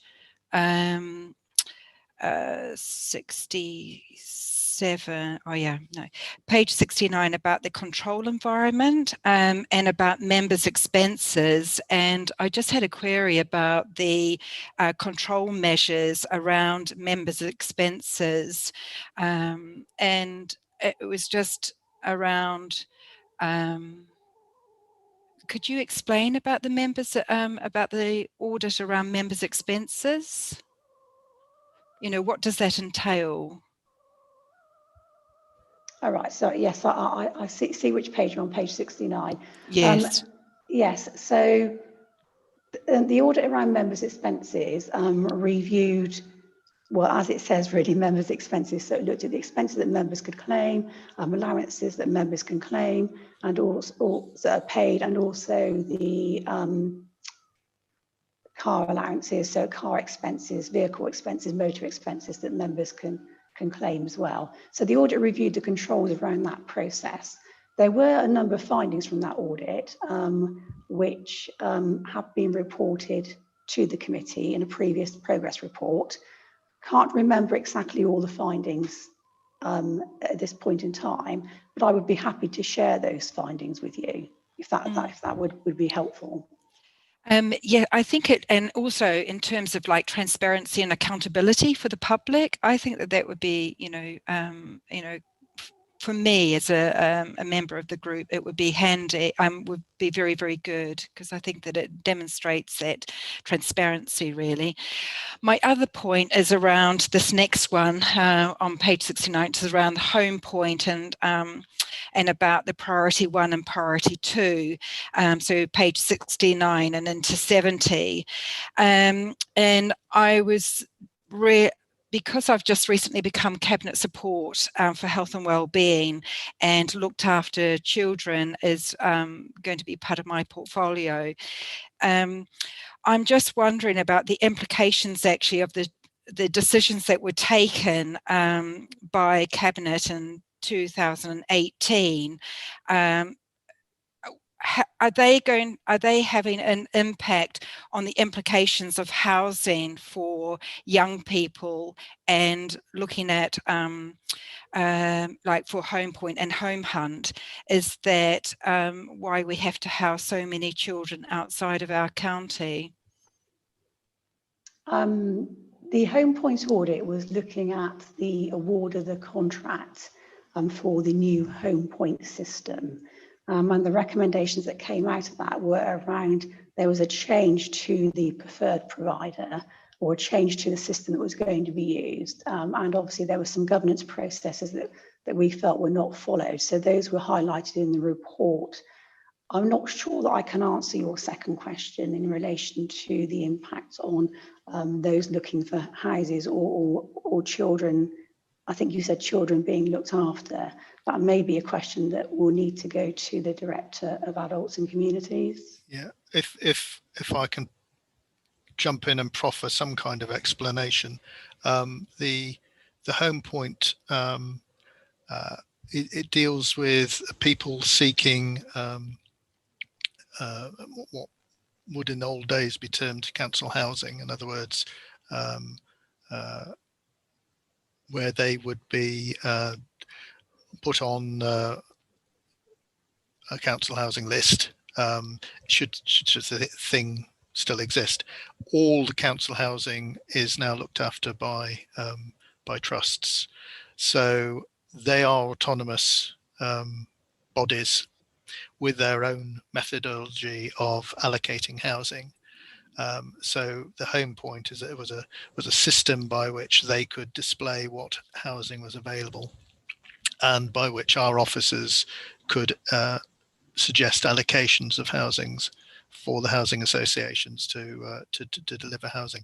Your point in regards to children outside of the county would not be. It's not the same system. It's that would be down to looking at either foster placements or looking at suitable accommodation specifically for children and minors. So I don't think, but do take that up with the appropriate cabinet member if you're still wanting to look into it. Councillor Balderson's had a, sorry. I've still got my questions. Sorry, Chair. And I'm very glad for the clarification, because again, as a newly elected member, I'm still learning about this. But I think that for me, I would like reassurance that we don't make the same mistakes, because I think that I was just really shocked at the lack of scenario planning in terms of the impact of decisions that were made in Cabinet on the that there were limited notes, and that the documents and the transfer of information through digital technology was really poor. And I think that, yeah, I won't go on, but it was, for me, I was extremely grateful to, to the internal audit to raise these points, because it has made me more aware about the need for more scrutiny in terms of decision-making processes. So thank you for that. And I can now stop for the moment. I think what perhaps doesn't come out, and which I have some knowledge of, is the fact that our housing policy, whatever we do with it, has to be accepted in terms of its implementation by third parties, i.e. these housing associations. So the difficulty always comes in the negotiation with the housing associations as to what type of allocation policy meets their requirements and meets our requirements. And this whole process became sort of becalmed over a number of years by the fact housing associations were themselves going through a whole series of amalgamations, takeovers, and what policy that we might have come to agree with one association then wasn't fitting another association, and there was some significant dialogue to be had. I'm pleased to see that finally we have a new system in operation, and I know from experience with some of my ward that it is working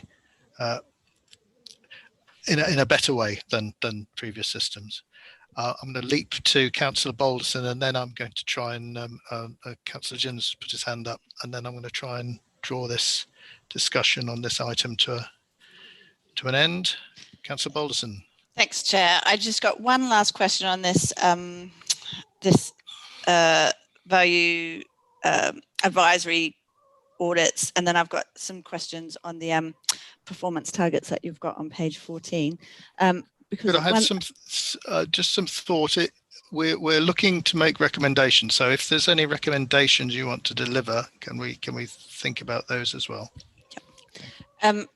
I just don't have it clear in my mind yet in terms of, you indicated that all the audits start off as an expectation that there'll be opinion audits, but then as you start scoping out the audit in more detail, it might move to an advisory audit. I don't understand why it can't still remain as an opinion audit. And I don't know whether there are implications in relation to officer performance if they get, a partial assurance audit. I don't know if there are other consequences within the organisation that sort of tries to encourage officers to move your reports to advisory as opposed to assurance. So that's one bit that I just don't have clarity in my mind over at the moment. Jackie, if you're able to clarify that. Yes, thank you. I probably haven't necessarily explained it as well as possibly I could, but some of those advisory audits will not necessarily be audits that were in the original audit plan.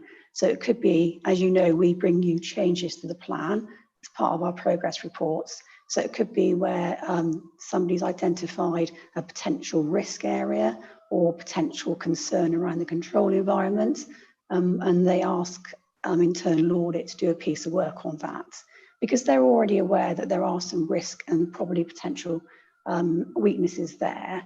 An advisory audit does not mean that they don't have to complete the recommendations. So those recommendations will always be made, and those recommendations will also form part of the recommendation tracking. So the actions that come out of those audits will be actioned and will be completed to improve that service area going forward. You're right, I did mention scoping. Sometimes at the outset of an audit, when you're scoping an audit, it could be that there's a new process that's just been implemented, or there's been some significant changes that have made, and an advisory audit will help the officer to move that system or that process forward. Again, the reason it was in my report was because this year it was highlighted when I was doing my annual opinion that actually there was a significant increase in the advisory audits. And we would obviously prefer to give an opinion, if it was appropriate to do so.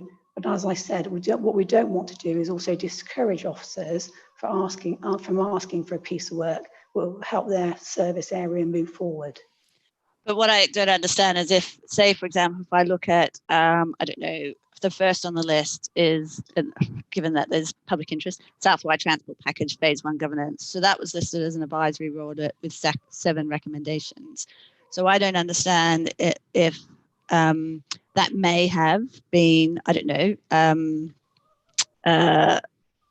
not maybe not substantial, but it might be a partial. I'm not quite sure what if it was an opinion audit, but I don't. By giving an opinion from an audit committee perspective, it gives me greater assurance, whether it be partial or reasonable or substantial. I'm getting a much better understanding of, like, on the surface of it, of what's going on in that area, even though that officer may have come to you and said that they had concerns in that area. And I could only see that it would, if it was linked to performance of that officer, then I could understand that they wouldn't want it to be an assurance audit. But if it's not linked in any way to their performance, from an audit committee perspective, I would prefer.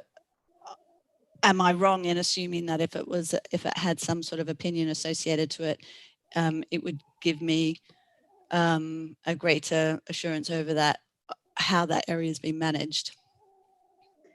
Having an audit opinion obviously gives you an opinion that you can relate to in relation to how the service area is being managed. As you quite rightly say, we use the 4 levels of opinion. And if something is reasonable, substantial, you can have assurance that the control weaknesses that we found are not significant. If it's a partial assurance, then the likelihood is that we would be reporting priority to you as part of our report. In relation to the advisory audits, I do appreciate and understand what you're saying, that an advisory audit doesn't really give you an opinion on what the level of assurance around the audit is, but we do report to you in relation to the recommendations. So if you, as you quite rightly say, you referred to the first audit, which was the South Wye Transport Package Phase 1, and that was an advisory audit because it was more of a governance review, and that's why it was given an advisory rather than an audit opinion. And it was a request by the Chief Finance Officer to do that piece of work, and it was agreed at the outset it would be an advisory audit. If you move down the table, there are some advisory audits where, for example, we've only reported priority 3 recommendations, and the likely outcome would be, if it had been given an opinion, it would have been a reasonable assurance. So not all advisory audits are advisory audits that would have returned a partial assurance. Some advisory audits may well have returned a reasonable assurance. And, so and the reason, sorry, and the reason for highlighting it in my report is because I want to be sure that we're using an advisory audit report in the right way. We need to be perhaps. So would it be reasonable then to raise potentially for a recommendation here that in our current 2021 plan, we identify what the audit type is and what, if there's going to be an expected opinion. So then the audit committee then has an opportunity to challenge if something's moved from an opinion audit to an advisory audit. We then have the opportunity then to challenge whether that was a reasonable change.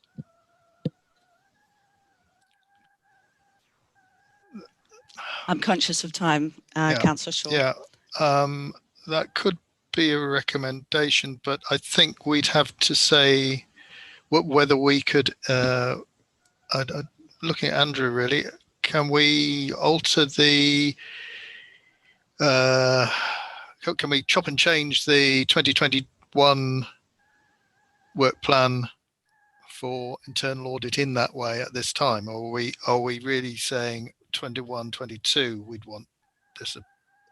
I'm trying to understand. The information should be there. It's just we don't have it classified in that manner. And in that manner.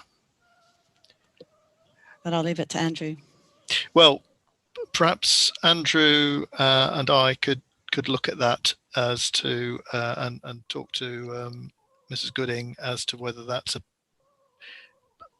if we take it forward as a recommendation for Andrew for officers to consider and report back on the implementation of advance warning, the Audit and Governance Committee, of the change of status of a audit report. Would that cover it? And for us to get an idea at the outset how much of our audit plan is going to be offering an opinion versus how much of it would be an advisory. The question that Councillor Bolson raises is interesting in that I'm now questioning why do we have an assured report rather than an opinion report? Why aren't they all opinions? Is it a matter of cost? Is it a matter of time? Is it a matter of criticality? So again, perhaps when we could ask for more information on that, because I think this is this highlights an area of uncertainty for the committee. Jackie, sorry, you've got your hand up. I'm happy for you to come back on that. Yeah, thank you, Councillor Shaw. Just to clarify, it's not a matter of cost or time. The audit would still follow the same process, whether we give an advisory report or whether we give an annual opinion. So that's not a consideration. What I would say, and I haven't said, is that all the advisory audits that we have done, the directors of each of the directorates would have been informed that it was going to be an advisory report rather than an opinion report. So they would be aware of that before the report is produced. So I think what I'm trying to say is it's not necessarily an individual officer asking for it to be an advisory. That would then be fed back through to the director of that service, so they are aware as well. I hear what you're saying. I'm still confused in my mind about the how those reports are interpreted to have a different value, and therefore why we have a different classification for them. But that's perhaps something to take up outside the meeting. I've still got two hands up. I'm anxious to move on. Mr. Lovegrove, do you want to come in? Is that Chair, I've just explanation? I think you've made the committee's made a very interesting point there. Shall we come back to you when we've had a chance to consider a more comprehensive response? I think it would be more productive to do that than for us to proceed on this basis. Councillor Ginman, you've been very patiently waiting, and thank you for that. Not at all, because I'm completely in agreement with you that and other councillors that I think there is a degree of confusion here that we need to sort out, be absolutely clear what each of these are doing. And it seems almost as though it's who requests it is also part of that question. So if it's advisory, it's almost being requested by officers, whereas if it's an opinion, it's one where it needs to be done. But I'm probably being far too simplistic, but it would be helpful if somebody could put it in that sort of language when they're considering it. And I just wanted to make comment, because I think we're always looking at these things from a critical point of view. And I think it's very good to see in that paragraph on page 3 that there's been a proper and professional and helpful relationship between internal auditor and officers. Now, that's to be commended, because this whole process is designed to be helpful. And actually seeing that recorded, I thought was of great value. Can I, in following on value, one of the things I found quite difficult with this is that where you've got recommendations in that report, if they are the same recommendations that were in a previous report, would it be a way of could you highlight that? So if you've done a similar report in a preceding year and the same findings are coming up, those need to be highlighted so we know they actually have greater value. I tried to look back at previous ones and found myself, well, I hadn't got enough hours in the day. I think it had gone midnight by the time I was doing that. And I just thought that when you're doing it, you've got it all at your fingertips, and you should be able to say, well, frankly, that report, that was the same, even if the words were slightly different. But that, to me, would increase the importance of failing to take it up or do something with it. So I think in there's almost a recommendation that we do need the history of previous reports somehow being captured so that we know we're not continuing the same mistakes. Thank you for that. I think. Sorry, Councillor Shaw, can I just respond to that? Yeah, thank you, Councillor Jim, and it's a very good point to make. We do try to do that, and I'm not saying that we're perfect and we've done it in every report. We do try to reflect where we've made a similar recommendation. It may be that in the summary that comes to the committee, that won't be in there, but in the actual audit report it will be. But we can certainly look at a way of ensuring that that's also included in the findings that come to the committee, so that if we're making, I'll just pick an example, we'll just say record of officer decision, because I know that we just reported it in one of our reports. So you're correct, we have reported that on several occasions this year, but obviously that's Sorry? Record of officer. Sorry, record of officer decisions. Sorry.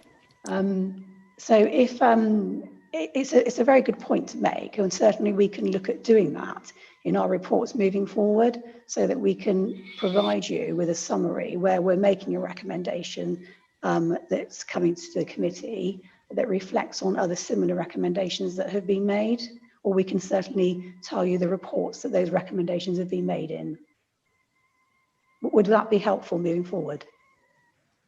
Yes. Thank you. I think most helpful, because I think there's a terrible danger of leaving things behind otherwise. And when they come back again and you go, well, wasn't that what you said before? Well, why haven't we done something about it?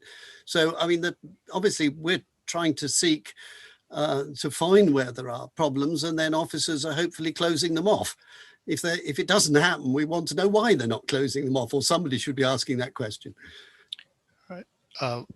Thank you for that, Councillor Jimman. I'm taking a final comment from Councillor Balderson. Thank you, Councillor Shaw. I did have a number of questions I wanted to ask about the performance against targets, but I appreciate we're short for time. So my last question, I think, probably is directed to the 151 officer or monitoring officer.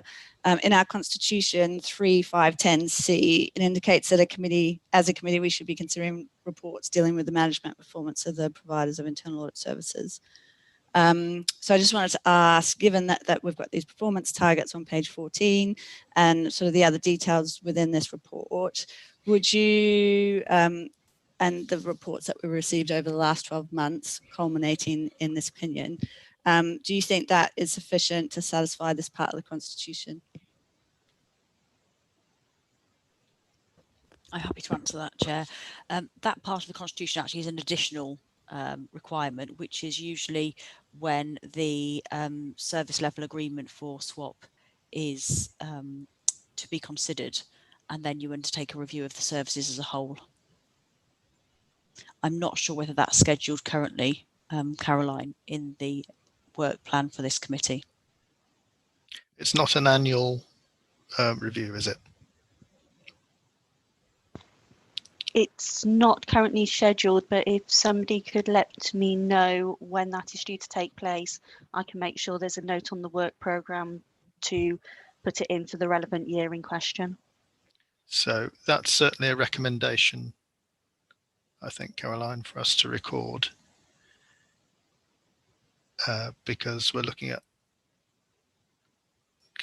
committee to determine any potential items for inclusion in its future work programme, so that should be included.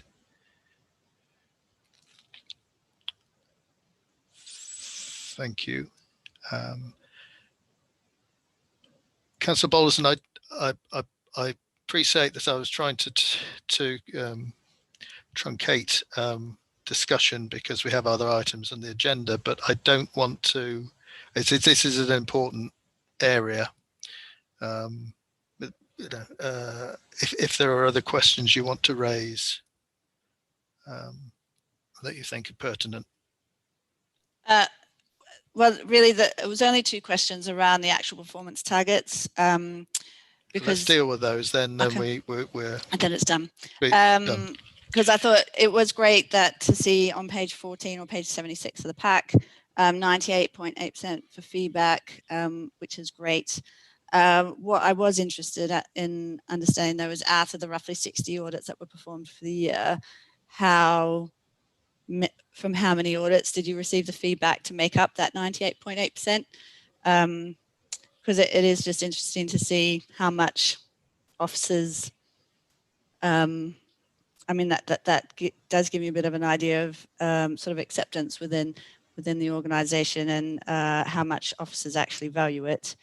And then also in the, you've got 100% for reports final or in draft. However, there are 8 reports listed as deferred or removed. So I just wanted to, I didn't quite understand what that performance target was actually trying to tell me. So I just wanted clarification around that. Okay, thank you. If I start with the second part first. So the reports that are final draft or discussion show those reports that are currently at those stages. In relation to the reports that are deferred or removed, they would have been replaced with another audit. And those figures of those other audits are included in that performance target. But the reports that are removed or deferred aren't included in the performance target because they've been replaced by another piece of work. In relation to the feedbacks received, the answer is, off the top of my head, I can't tell you how many feedback forms were completed, but I can certainly find that information. We keep a running spreadsheet, or our head office keep a running spreadsheet. Every so often they look at the feedback that's been received, and where there are gaps, they send reminders to the relevant council to try and chase up for feedback form to be returned. I think probably after 3 attempts, we then leave it. And we appreciate that officers are busy as well, but feedback is really important, particularly, you know, if there's something that's highlighted that we need to look at to improve our performance, or there may be some lessons to be learned. So it is important. I can certainly get that information for you. I would say, preempting this time next year, that during COVID-19, we have not been chasing officers for feedback forms in relation to audit reports, because we fully appreciate they have a number of other areas that they need to be focusing on, rather than perhaps providing a feedback to our internal audit report. So the figures next year may demonstrate that, in fact, the numbers that we received are quite low. I'm not sure that will be the case, but it certainly might be. But we do chase a feedback report as well. Yeah, that would but be I can interesting. I can certainly provide that information for you. And just to clarify, with the 100% reports final or draft, you said it would be replaced with other work. If I just go to page 20, for example, or 82 of the pack, and I just pick the first one, Chief Finance System, Client Finance Systems. So that was deferred, days allocated to COVID-19 work. So as it was deferred, it's been replaced. If it's been allocated to COVID work, is that then included in? That would be in this year's audit plan 1920. Is that right? So that one, would that one have actually been replaced by other activity in the year? Yes, that's correct. It would have been replaced by other activity in the year. And those audits that are deferred, we then will consider you will see we have done, considered in the following year's plan.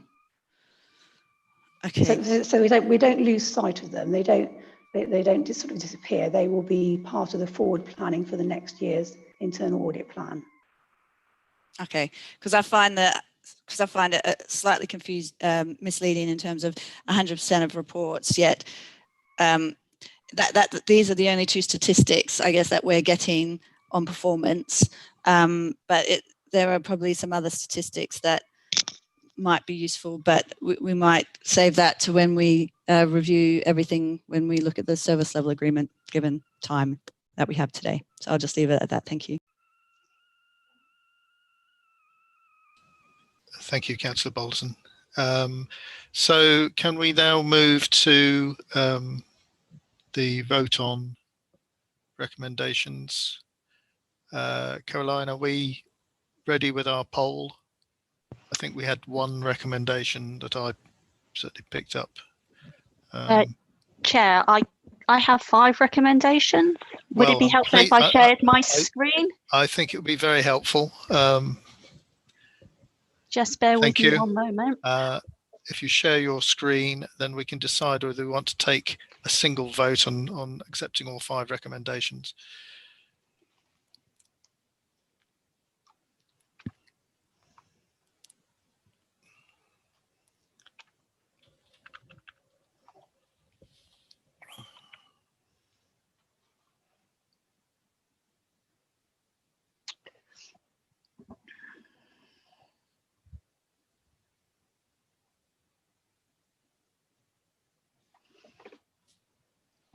If that doesn't work, perhaps we can read them out. On this occasion, Chair, hold on, I think that may be causing the mic problem. Just bear with me one moment.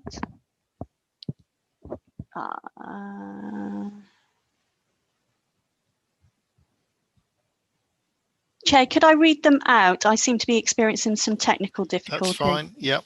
Yeah. So the first recommendation I have is the members' expenses audit to be shared with the auditing committee members. Officers consider and bring back to the committee a process of advising the Audit and Governance Committee of a change from an audit opinion report to an advisory audit. Officers to include details of similar recommendations from previous internal audit recommendations in the summary provided by South West Audit Partnership. Officers to let the clerk to the committee know when the SLA with SWAP is due to be reviewed so that an item can be included in the work programme for the relevant municipal year. SWAP to provide details of the number of responses received from officers in relation to external audits with regard to feedback of the audits undertaken. Right, so those are the 5 recommendations. Are committee happy with those as recommendations? Can we take them on block in a single vote? I'm seeing nodding heads. So can we do that on the poll clerk? Everybody else going to the waiting room.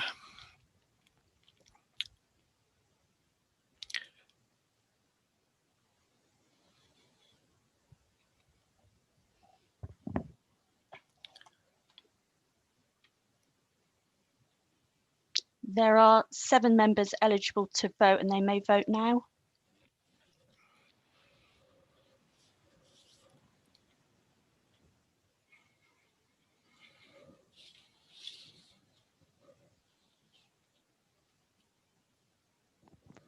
Chair, all members have voted unanimously in favour to approve all those recommendations. Thank you. Thank you. And thank you everybody for bearing with us while we did that. And thank you, Caroline, for capturing those recommendations for us. I'm conscious that I did say we'd take a 5-minute break now, if we can do that.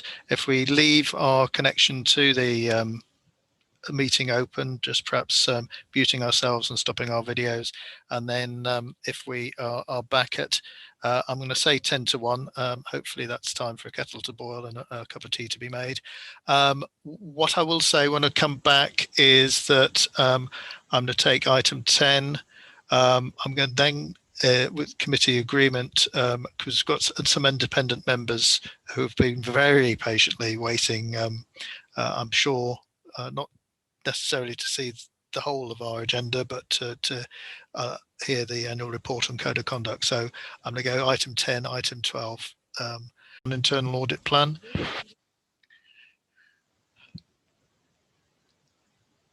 Thank you, Caroline. I'll say that again. Agenda item 10, the progress report on the 2020-21 internal audit plan, proposed revised internal audit plan 2020-21. Presenting officers will be Jackie Gooding and Andrew Lovegrove again. It is them again to present. Just to remind, I'll inform that we have officers in attendance to answer questions regard to the priority 2 findings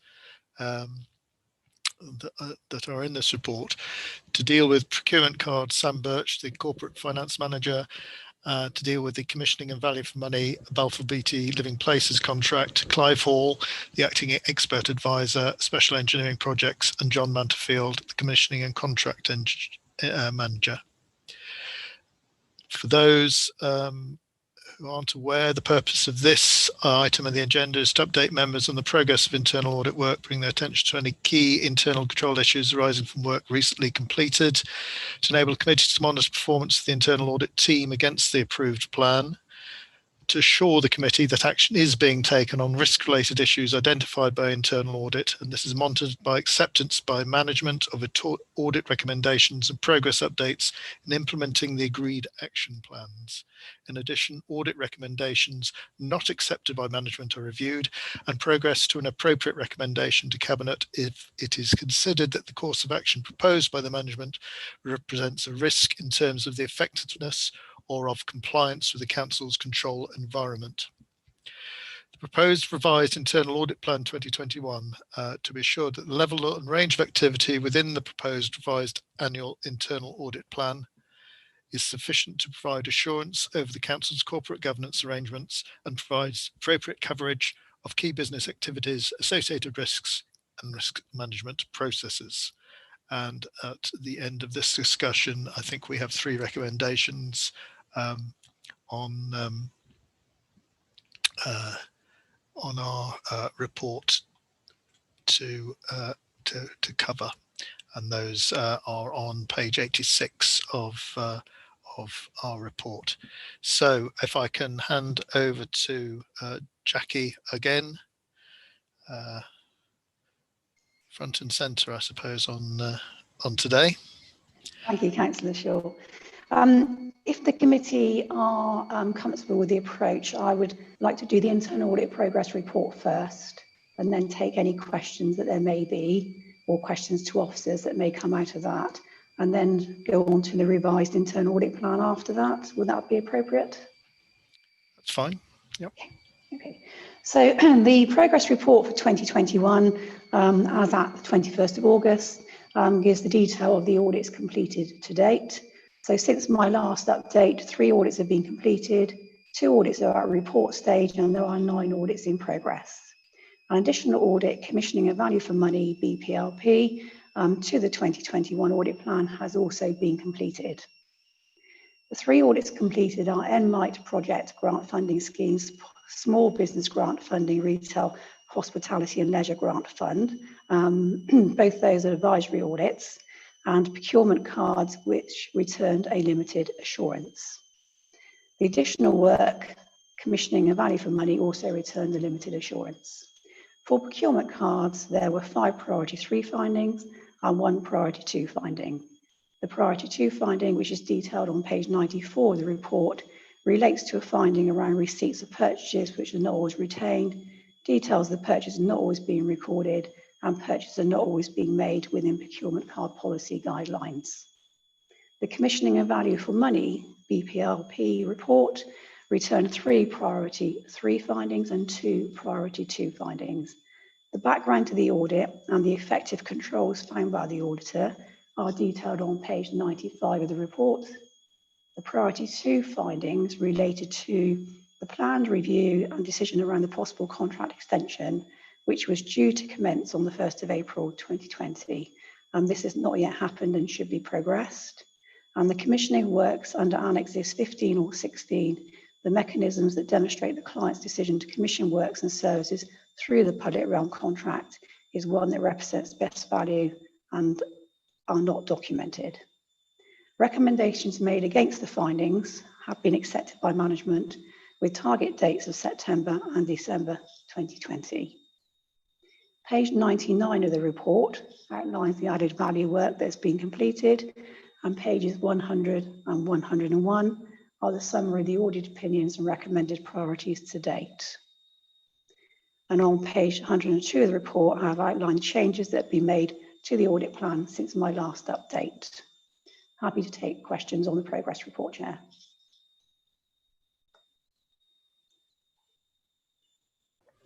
Thank you. So I'm looking to committee.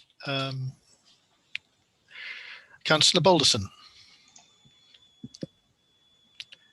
And then Councillor I was holding back to try and let somebody else speak, but no one was putting up their hands.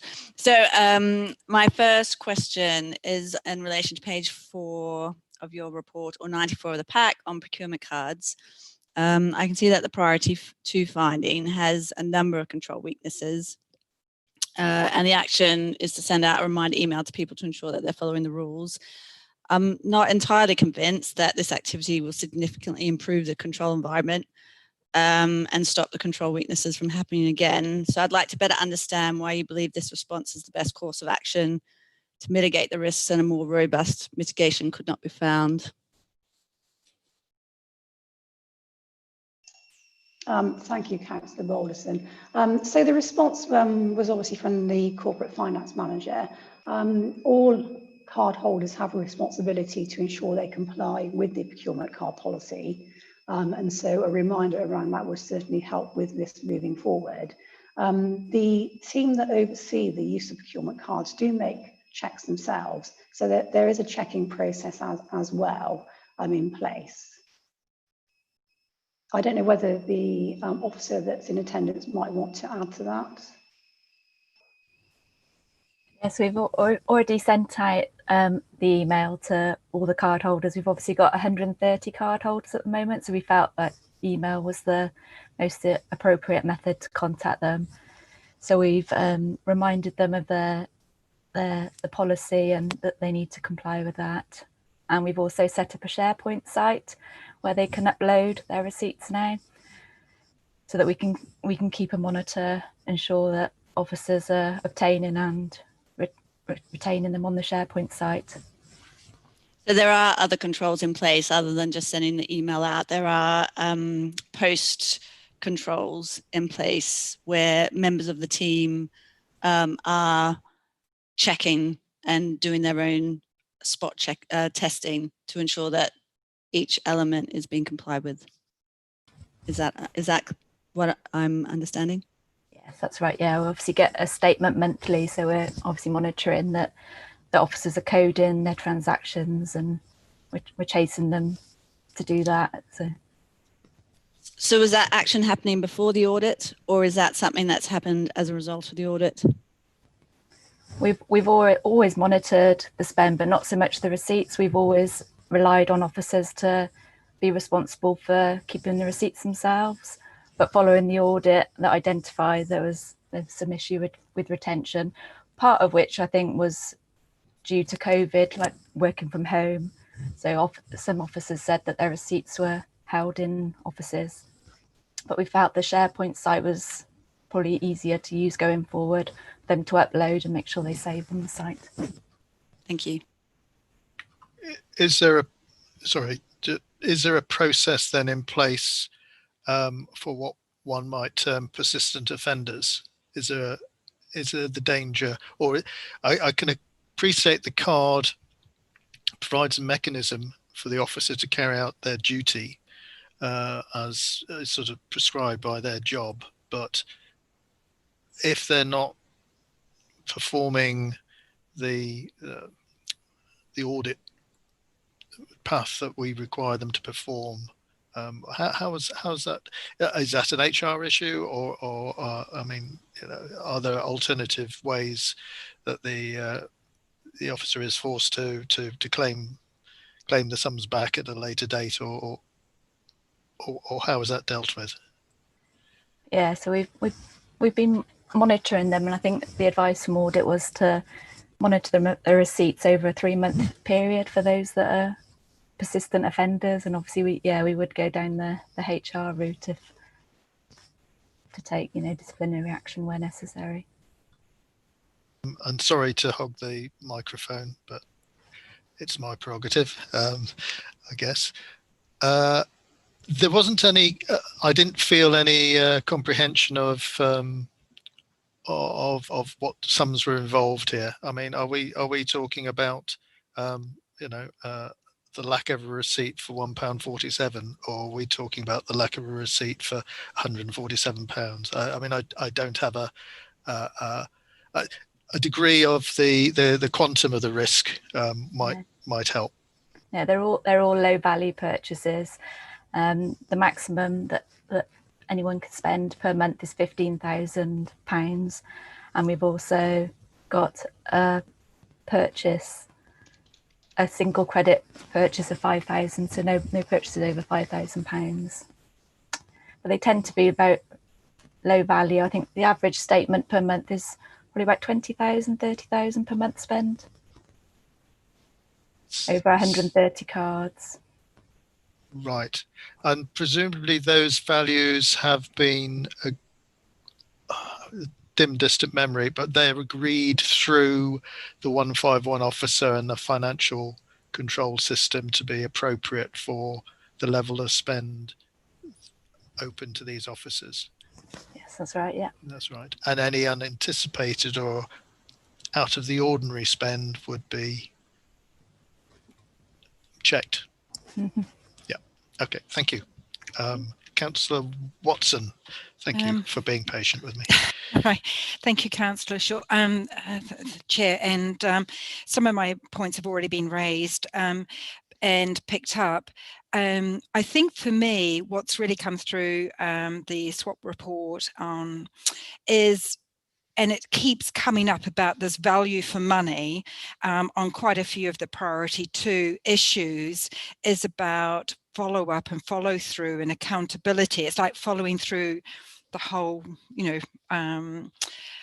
like the receipts process. It's about checking up, and it's, for me, it's quite a substantial amount of money.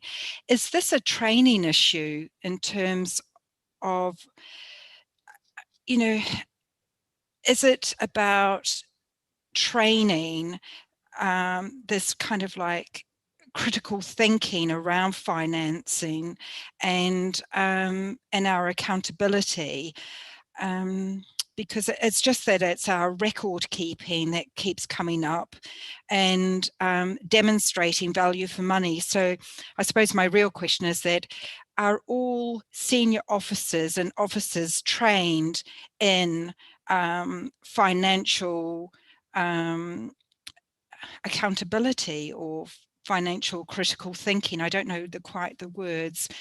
That question, I suppose, I don't know who to go to actually, Chair, to ask that question about training in processes in place to ensure a follow through, following the finances really from start to finish and back again.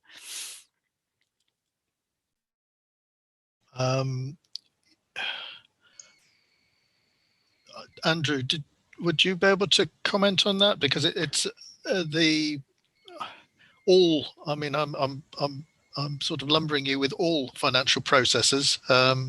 So you're in a way, you're at the top of the pyramid of wherever money is spent or where it comes in. So I suspect you will have an ear at least, or an eye on how officers are inducted and how the various processes that they're required to go through to have these cards is overseen. I'm conscious as well that we have had fraud in this area in the not so distant past, I believe, and you might want to because I think this is an assurance, an audit, perhaps that what relation to the audit did the past previous experiences raise? Perhaps you could just comment on that. I'm very happy to, Chair.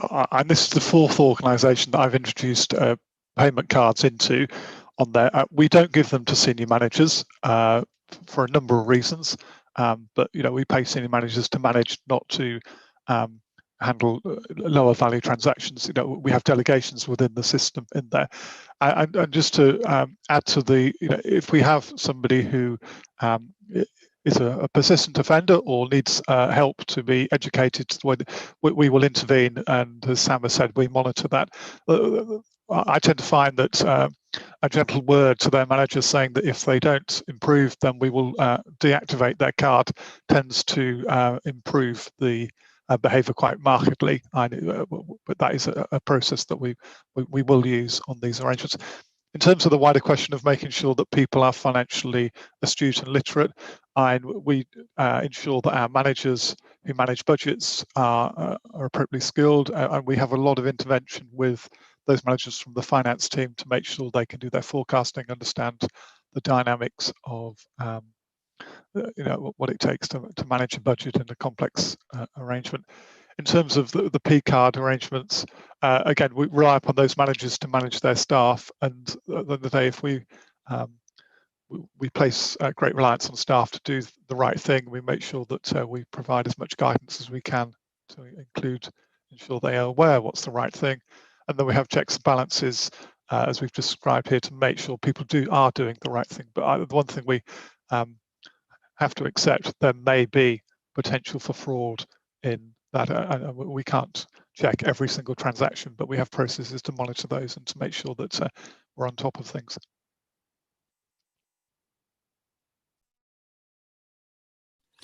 Thank you for that. Can I take Councillor Matthews and then come back to you, Councillor Watson? Are you happy with that? Councillor Matthews. Yeah, all it was, Chairman, I was just going to ask you to clarify. You said you referred to a previous case in respect of misuse of these cards. Could you tell me how long ago was that? Because it's quite worrying if that was some time ago and it's still been, the problem still exists. So can you tell us how long ago was the case that you were referring to? The case would probably, and you'll have to excuse my memory if it's wrong, some 24 to 30 months ago. But whether it was this particular type of card, it's an issue of where officers or at that time managers were given a quite high limits. So I suspect the audit magnifying glass has been refocused since then. But I just wondered, I just mentioned it because whenever financial transactions are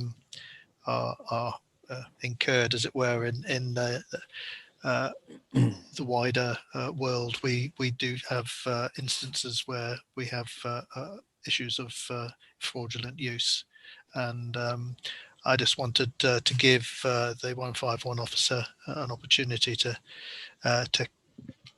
comment on the controls in place in respect of fraud, because that obviously comes under our remit. Thank you, Chairman. That's very useful. The rest of the queries I had, Councillor Bolston has already asked. Thank you. Okay, thank you. Councillor Watson. Thank you, Chair. I was just going to also ask about, I wanted to jump to page 22 because I am conscious there may be a question about something on page 5 in terms of the internal audit plan of 2019-2020, the commissioning and value for money, BPLP, is that yesterday there was a conversation in Cabinet about reports were brought forward, is that, but I'm aware that you may have a question on that, or Councillor Balderson, so I'll leave that one for you to ask that. But my question is around page 22, and it's about the key financial controls. And I'm just wondering, is that as it is a high priority, why has it not been started? Because when we're looking at money and finances, and that's what we're quite interested in, and seeing value for money, etc., is that I'm just, if It's page 112 of the report. On the report, it's a high priority, not started. Key financial controls. Is that a matter of timing? Yes, thank you, Councillor Watson. Yes, it is a matter of timing. We normally always perform the key financial control audits in Q3 of each financial year, so they are due to start in the next couple of months. We do that every year so we can place reliance on a previous years of transaction for the council, and it's always been programmed in for Q3. So they will be starting shortly. Thank you. I'm conscious of time, but I'm also conscious that I want to ask about the item that Councillor Watson referred to, page 95 of the report, additional audit work to the internal audit plan progress, commissioning value for money, Balfour BT Limited. There were, I think, a number of recommendations coming out of this, but I was curious that the recommendations and findings didn't necessarily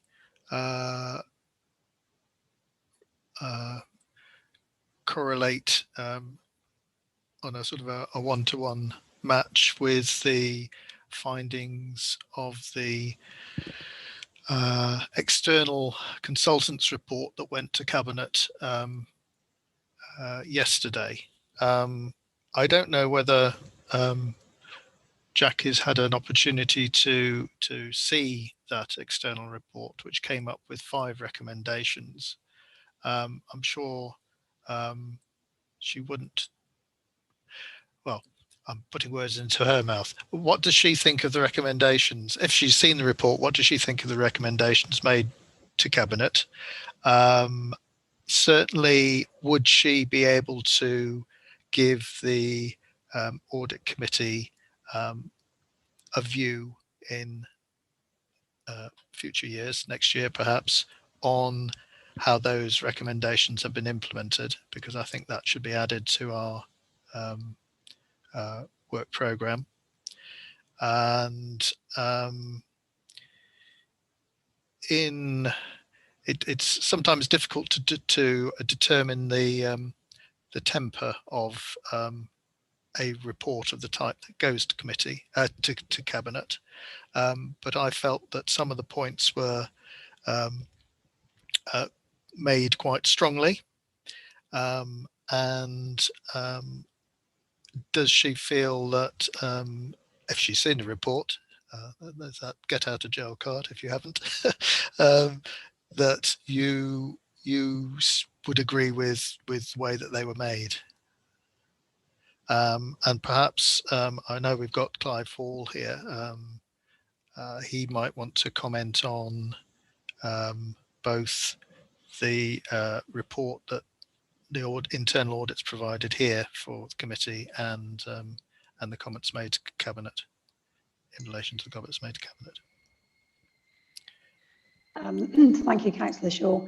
To use a get out of jail card, as you say, I have seen the draft report from in relation to the work to the report that went to the Cabinet yesterday, but I haven't seen the final version with the recommendations in it. But obviously, I will take a look at those. As to actions against those recommendations, I understand that there's probably an improvement or action plan, so those recommendations will be tracked and managed as they go through. I would expect that there will be a request at some point from the Chief Finance Officer for us to look at progress against those actions as one of our pieces of audit work, whether that is in this financial year or the early part of next financial year, will need to be determined. In relation to the findings that are in my progress report here, I think certainly there is a link between the findings here and the finding in the report that went to Cabinet. Okay, thank you. Mr. Hall, did you want to comment on that? Only to say, of course, the findings of the internal audit and indeed that external look as well. We welcome any look at what we're doing and always aim to continuously improve. I think over the life of this the contract and indeed the previous one, we've demonstrated a being on a journey of improvement in terms of contract management. I think it's also important to consider the capacity that the council has in terms of its contract management function, and how that may need to again evolve to meet the findings of both audits. Thank you. Have other councillors questions on this topic, on this area, or Councillor Toynbee has got a hand up, so I don't know whether it's to do with this or something else. Well, I'm broadening it out a bit, but I'm also very worried about the timing. If our independent persons have sat through all this and we're still not going to get round to the code of conduct item. I mean, I've got something that I want to say about risk assessments, but shall I just say it? And yeah, do we have to finish at past? Well, we will ask for. We're within 15 minutes of past. I'll ask the committee if they're wanting to stay on for an extra half an hour, or until the next until item 12 is concluded, and then we'll take items 11 and 13 and put them postpone them to the next meeting. Are committee members broadly in favour? Could you nod if you're broadly in favour? I know one or two you are going to might have to have got 2, 3 nods over 4. We've got a majority. We will continue until 2 o'clock at the latest, but we will only cover item 12 after this item, and we'll adjourn the other 2 items to the next meeting, again with committee's approval. Yes, Councillor Watson. Can I ask my question then? Could I just, on the timing, could we finish at 1:45, because some of us have actually got a 2 o'clock meeting and we haven't had lunch. So if I could have a 15-minute lunch break, I would be very, very grateful, please, Chair. I think I probably am referring to comments which Councillor Jimnan made earlier on, is yes, trying to fit all the hours of the day in. So we'll finish at 1:45. Okay, let's Councillor Toynbee, you were a bid question. Yeah, my question was about risk management, and I'll be very brief, but I didn't want our meeting to go past without mention of Brexit. I'm extremely worried about it. Lots of local people are worried about it. Brexit is a huge risk in itself. A no-deal Brexit is an even huger risk, and the extreme recklessness of our government is extremely worrying. There was a piece in the Hereford Times yesterday about how worried local people are of the financial impact of a no-deal Brexit on top of COVID. So, I mean, I may be missing something, but I'm sort of looking for a sense of urgency for risk assessments, impact assessments for a no-deal Brexit, what we can say to local residents to reassure them that we're doing all we can to minimise the damage. And going back to what Andrew was saying about that there's a big exercise coming up. I mean, I'm not sure exactly what, there's the impact that it'll have on people's lives emotionally and financially, and there's also how much of a direct impact will it have on us, on council finances? You know, there are just lots of questions I'm asking about this because I think it's a huge risk that lots of people are worried about. I don't know if there's a recommendation here or not. I'll hand over to Andrew. I share Councillor Toynbee's concerns, but I do recognise that national government has a responsibility for resourcing any function that we might have in terms of responding to local issues arising from a no-deal Brexit. And it depends on which day of the week you look at the newspapers as to whether there's a deal, there's a no deal, there's a World Trade deal, there's a special deal. Andrew, what in terms of? I know we have an item. We have this in the risk register, but and we have had funding from government to help prepare for our risk from this item. Could you update us? Yes, certainly, Chair. As you say, this is in our risk assessment, and we are monitoring it closely because, as the details start to emerge, we need to understand the assessment of what that means for the role of the council and also for the businesses and people of Herefordshire as to on that. We are still waiting quite a lot of the critical detail. I think there's been various bits and pieces that have started to appear in the media over the last few weeks, so we are assessing those.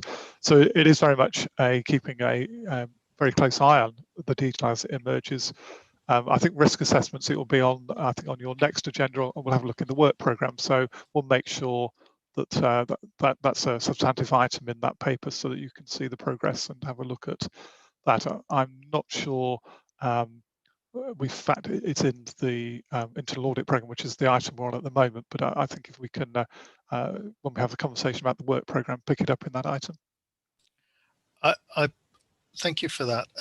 I think us picking it up in a work programme is useful, but perhaps doesn't entertain the real concern that Councillor Toynbee has.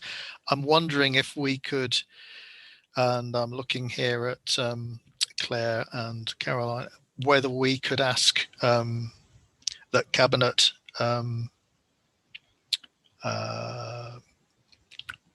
provide some greater comfort to the people of Herefordshire in regards to our preparedness. In other words, this is a PR, this is an exercise in assurance to the outside world, to Herefordshire that's watching, that the council is prepared. And I think we'd be all over it if it weren't for COVID, which seems to have sort of taken unrightly taken centre stage, front of stage at the moment. So is it appropriate for us to draw Cabinet's attention to this concern, or is that outside our remit, Claire?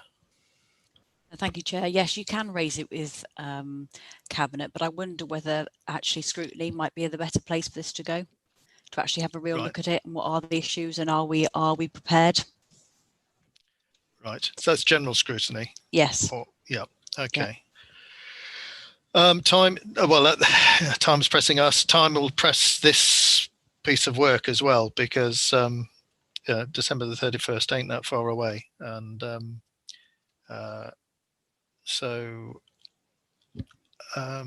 can the recommendation be that the chair and the monitoring officer will consider the best way to take this forward, with a view to I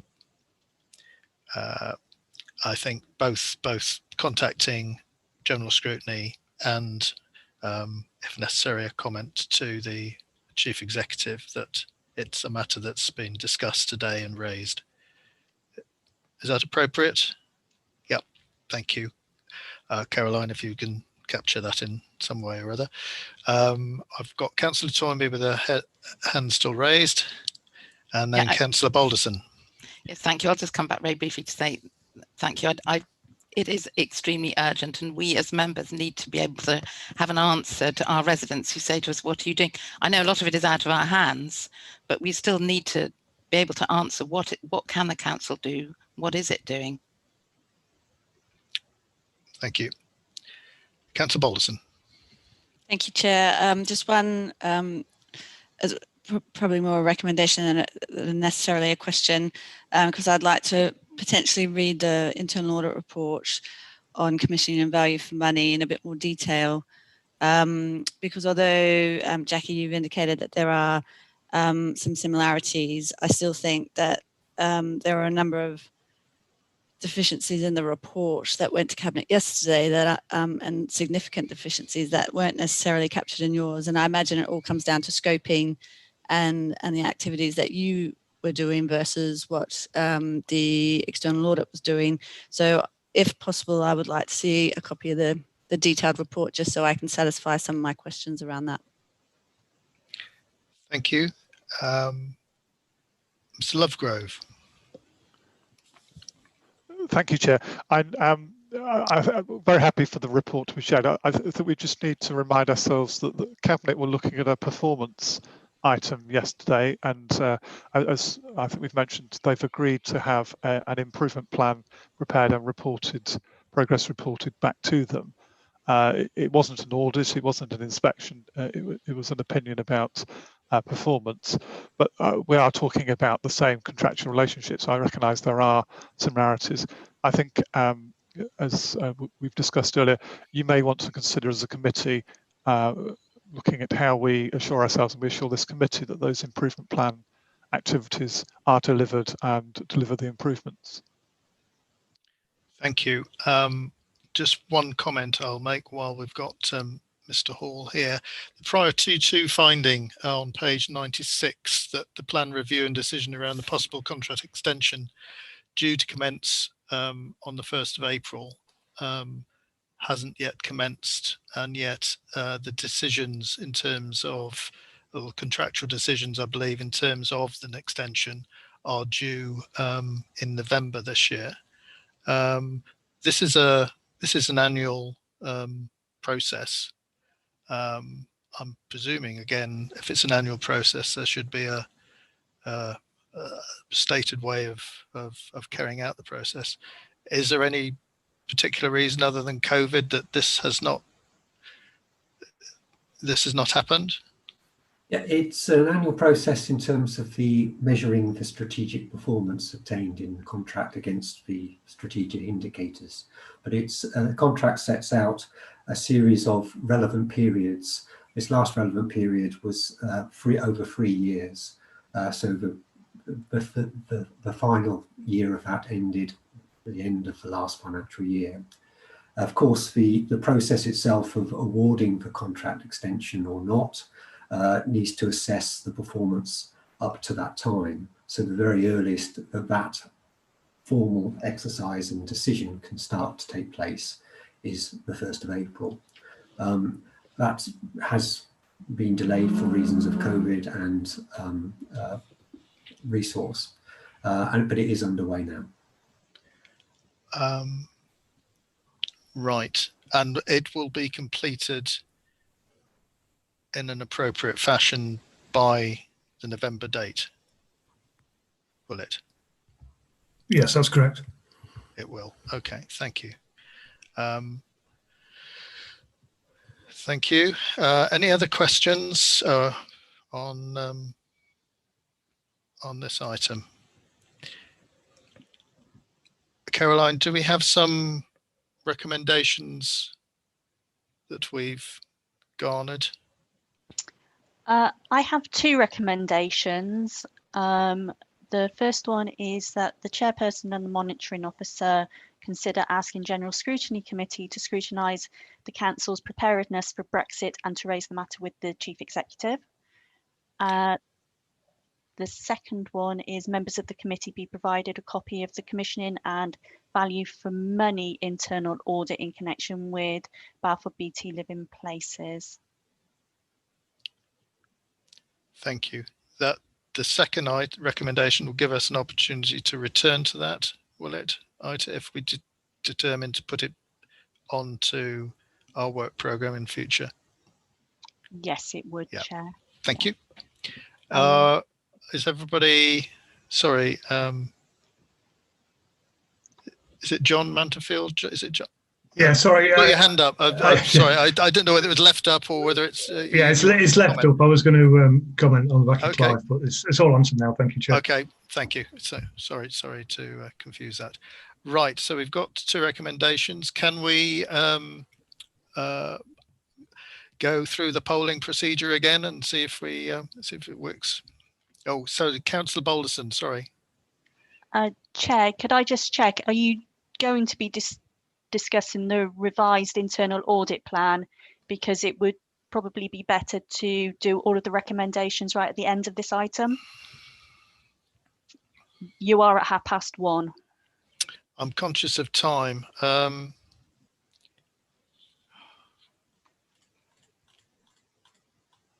Right. I'd forgotten just about.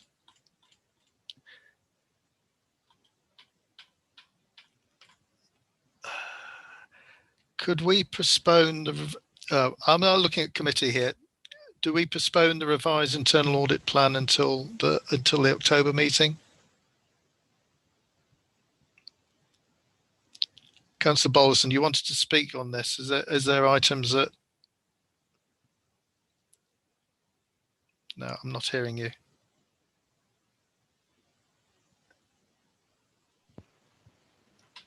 Councillor Balderson, are you still on mute because we can't hear you? We can't hear you.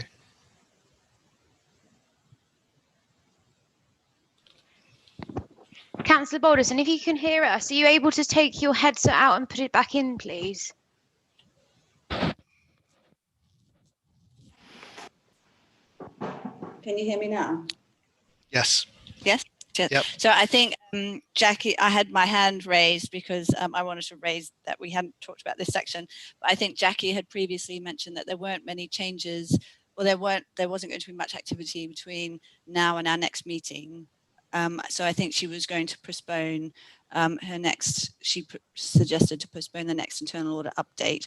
So if there wasn't going to be that much activity, I'd probably be happy to discuss this section in the next meeting. Because I think it requires quite a bit of discussion. Yep. Okay. I don't know what everybody else thinks. I think it does as well. I Can agree. we do that, even though agree, it's Christy. part of that same item? That we've discussed part of an item and not another part. Can we do that? I think it will take more than 15 minutes to talk about it. That's my only concern. Oh yeah, no, I'm concerned too. I just didn't know procedure-wise if that, But yeah, if possible, yeah. I think we can return to we can either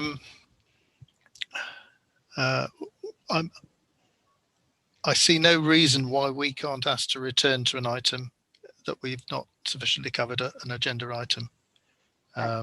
Caroline, if I can assist. Yeah. Yes, you may defer this part of the item to the next meeting, but I would need Jackie to confirm that she is available for the 14th of October meeting. Otherwise, it would be for the next scheduled update of the internal audit progress report, which is scheduled for November. And I will take this opportunity to remind the committee that November is the sign off of the statement of accounts, which in itself is quite a detailed item which the committee needs to consider. Yeah. Okay. Well, we haven't got time. I've time management being obviously not high on my skill list. We haven't got time to deal with this today. So let's vote on the recommendations we've made so far. Clear those out. Go back to the meeting. Ask Jackie if she's available for the next meeting to take questions on the changes to the internal audit report. Yes. So can we vote on the recommendations that we got now?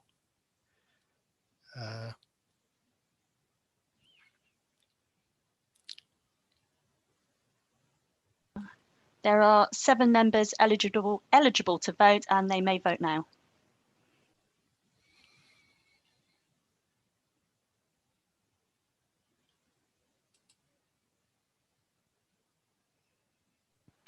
Chair, the votes are unanimous for the recommendations to be approved. Thank you. Thank you.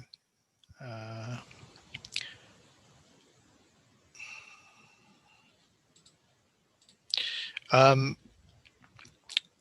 you for that. Although we haven't finished looking at the changes to the internal audit report, I'm asking if we can postpone that area of this agenda item until the next meeting, recognizing, Jackie, that you weren't intending to attend the next meeting because you didn't feel there'd be enough to warrant your presence, as it were, on. Would you be available to attend the next meeting to just discuss this area of what was to be presented today?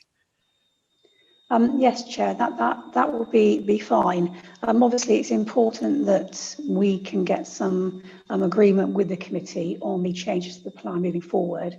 because obviously we don't want to delay starting any further internal audit work. Yeah, I appreciate that. Our next audit meeting is in October, the 14th of October. 14th of October, so it's not too long to wait. And with that, I'm going to jump to item 12, the annual code of conduct report, and ask Claire to present that to us. Thank you, Chair. This report is a culmination of the work undertaken by myself and my team in relation to code of conduct at Herefordshire Council, and obviously this applies to parish councils, and the work of the independent persons, two of which we've got here observing today, Jake Barrier and Claire Jenkins. The report sets out what the year looks like. I think in relation to good news, what we do now provide is support from the independent members to those councillors who are subject to complaints, and I think that's a really good step forward. That was one of the reasons for increasing our pool of independent persons. And we also have on the forward plan a review of our arrangements, because they've been in place since 2019 and I'm sure need some work. You'll see the report identifies not a huge spike in complaints, I would say another average year. But you will see that we've had an increase in failing to declare interests. I'm not going to say that's because of lack of training. I'm not going to say that's a complete direct correlation, but the fact that because of COVID, the annual training didn't take place in March, that obviously is of concern to me. The report also shows that we have still got clusters in some parishes where there are some problems, but they are being overseen by ward councillors and obviously have my involvement, and you'll see that we've used more other course of actions in parishes where there are that many complaints. I'm happy to take any questions. You will see that the standards panel have met twice and have reviewed 28 complaints this year and have found a good level of assurance in that process. Thank you, Claire. I welcome specifically the two independent members, Jake Barrier and Claire Jenkins. Welcome. By all means, if you have points that you'd like to make, I welcome those as well. I've got a couple of questions, really looking at specifically two parish councils that appear, Walford and Llangowren, with 6 complaints each. Obviously, I note that you are giving training to those councillors, and I'm assuming, but it may be there in regards to what the particular areas where the complaints have been made, and you've mentioned making declarations in regards of having an interest specifically. I'm also conscious, having had to sit on a parish council that lost all its members because they all resigned en bloc, or pretty much all resigned en bloc, that these issues can cause a good deal of local upset and concern.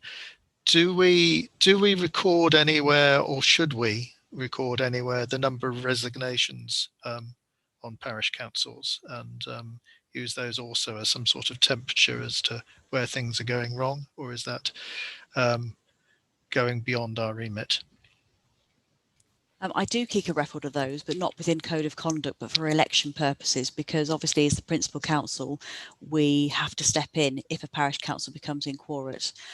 And in other councils where there have been problems, that is what happens. So we are prepared for that. Okay. Thank you. The only other question, and again, it's really as much for the benefit of the public listening, I suppose. What's what's the process that we go through for, if we have complaints made about the way that we're handling these complaints, whether we made the complaints about the way we've made decisions or the way we've handled evidence? What's the process that has to go through? So there's two processes. One is a subject member or a complainant can appeal. If they appeal against a monitoring officer resolution, then it's split completely between myself and Kate Charlton. So if I've made the determination, I do not look at that appeal. Kate will look at it, and vice versa. If that appeal meets the criteria, then it would go to standards panel for a rehearing. If there is a complaint about the process, then that would follow our normal complaints procedure using the information access team, and then ultimately it would result in a local government ombudsman complaint, which you see we've had one complaint of that nature this year. Thank you. Councillor Toynbee. Yes, thanks for the report, and thank you very much to the independent persons. I found it really useful, interesting to be on the standards panel last month. Could you just say a couple of words about the independent persons conferences? Yes, very much so. This is an opportunity, because we work remotely, even without COVID, to come together to ensure best practice and to show that we are continuously improving. There's always questions, actually support going through some of this as well, I'll be honest, for us all. So it's a shared learning experience, and to ensure we are continuously improving. They're held twice a year with all in attendance, and myself and Kate and Caroline, who obviously supports the processes as well. If I jump in, I'd be quite happy to be invited if the independent persons felt it beneficial. So, yeah. Thank you. Councillor Watson. Yes, thank you, Chair. It's really just to point out that I am the ward member where Walford Parish Council sits, so I'm very aware of many of the issues that are continuing, that are going on there in that parish. But like Councillor Toynbee, I very much valued being part of the standards panel. I found it as a newly elected member, I thought it was an incredibly useful experience, and also gave me an insight into the complaints procedure. And I also want to thank the independent persons for their time as well. It's been an incredibly valuable support to some of us who have actually experienced the formal complaints procedure, and I just felt that it was I would really like to say to anyone who goes through the formal complaints procedure to actually get an independent person to help see them through. Thank you. Thank you for that, Councillor Balderson and Councillor Ginman. Thanks, Chair. I just wanted to raise one potential recommendation coming out of the Code of Conduct. It really stems from the working group on rethinking governance, because culture and behaviours did come up in a number of things that we were looking at. And one of the members of the working group asked if potentially a summary of the Nolan principles could be included in the agenda documentation of each Herefordshire Council committee meeting, really to strengthen the visibility and commitment to these values, and potentially could that also be something that's recommended to parish councils? Thank you. That's a recommendation. I think if Caroline, you can capture that, we'd probably all agree to take. Councillor Ginman. Yes, thank you. I just wondered how much we invite the parish councils to comment on the standards procedure, in terms of we're now making comment about what we've seen happen. How much do we consult the other side of this, of those who have had to appear before it or make explanation to it, or indeed those who are satisfied or dissatisfied, or the public? In other words, is it one-sided at the moment? We're saying it all looks jolly good from us, but how does it look from the other side of it? That's an interesting comment actually. Claire, do you want to come back on that, or? Yeah, I can confirm we haven't sought those views, but it probably is timely to do that given the review we've got, which will come back to this committee anyway. Happy to have that as another recommendation. Yes, I mean that could be done with, I suppose, with individuals or through HELC or through other organisations.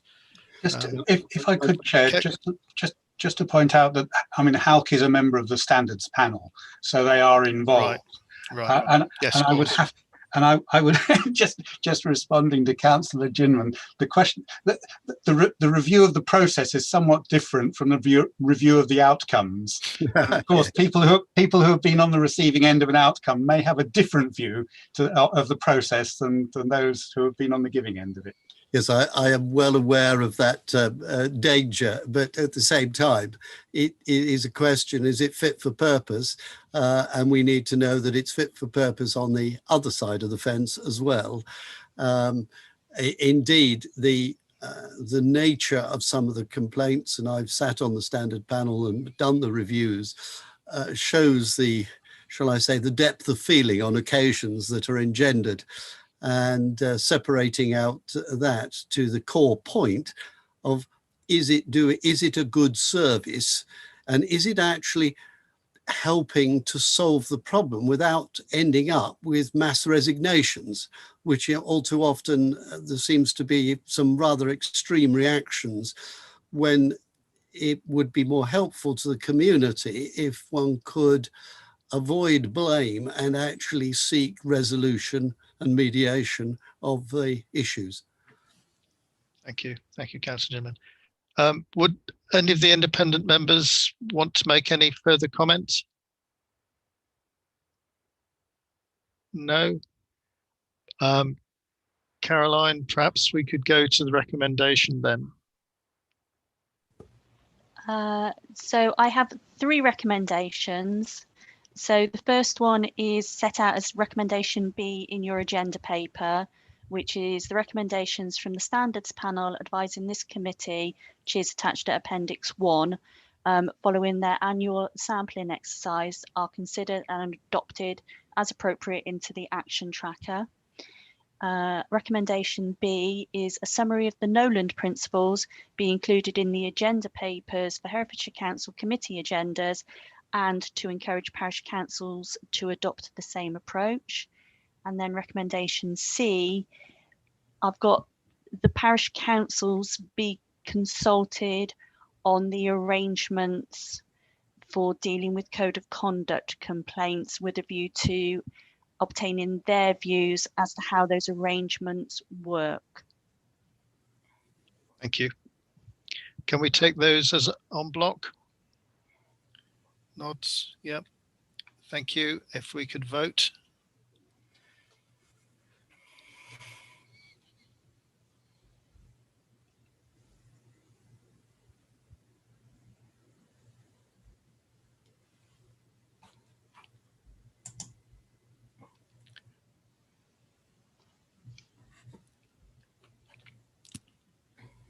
There are 7 members eligible to vote, and they may vote now.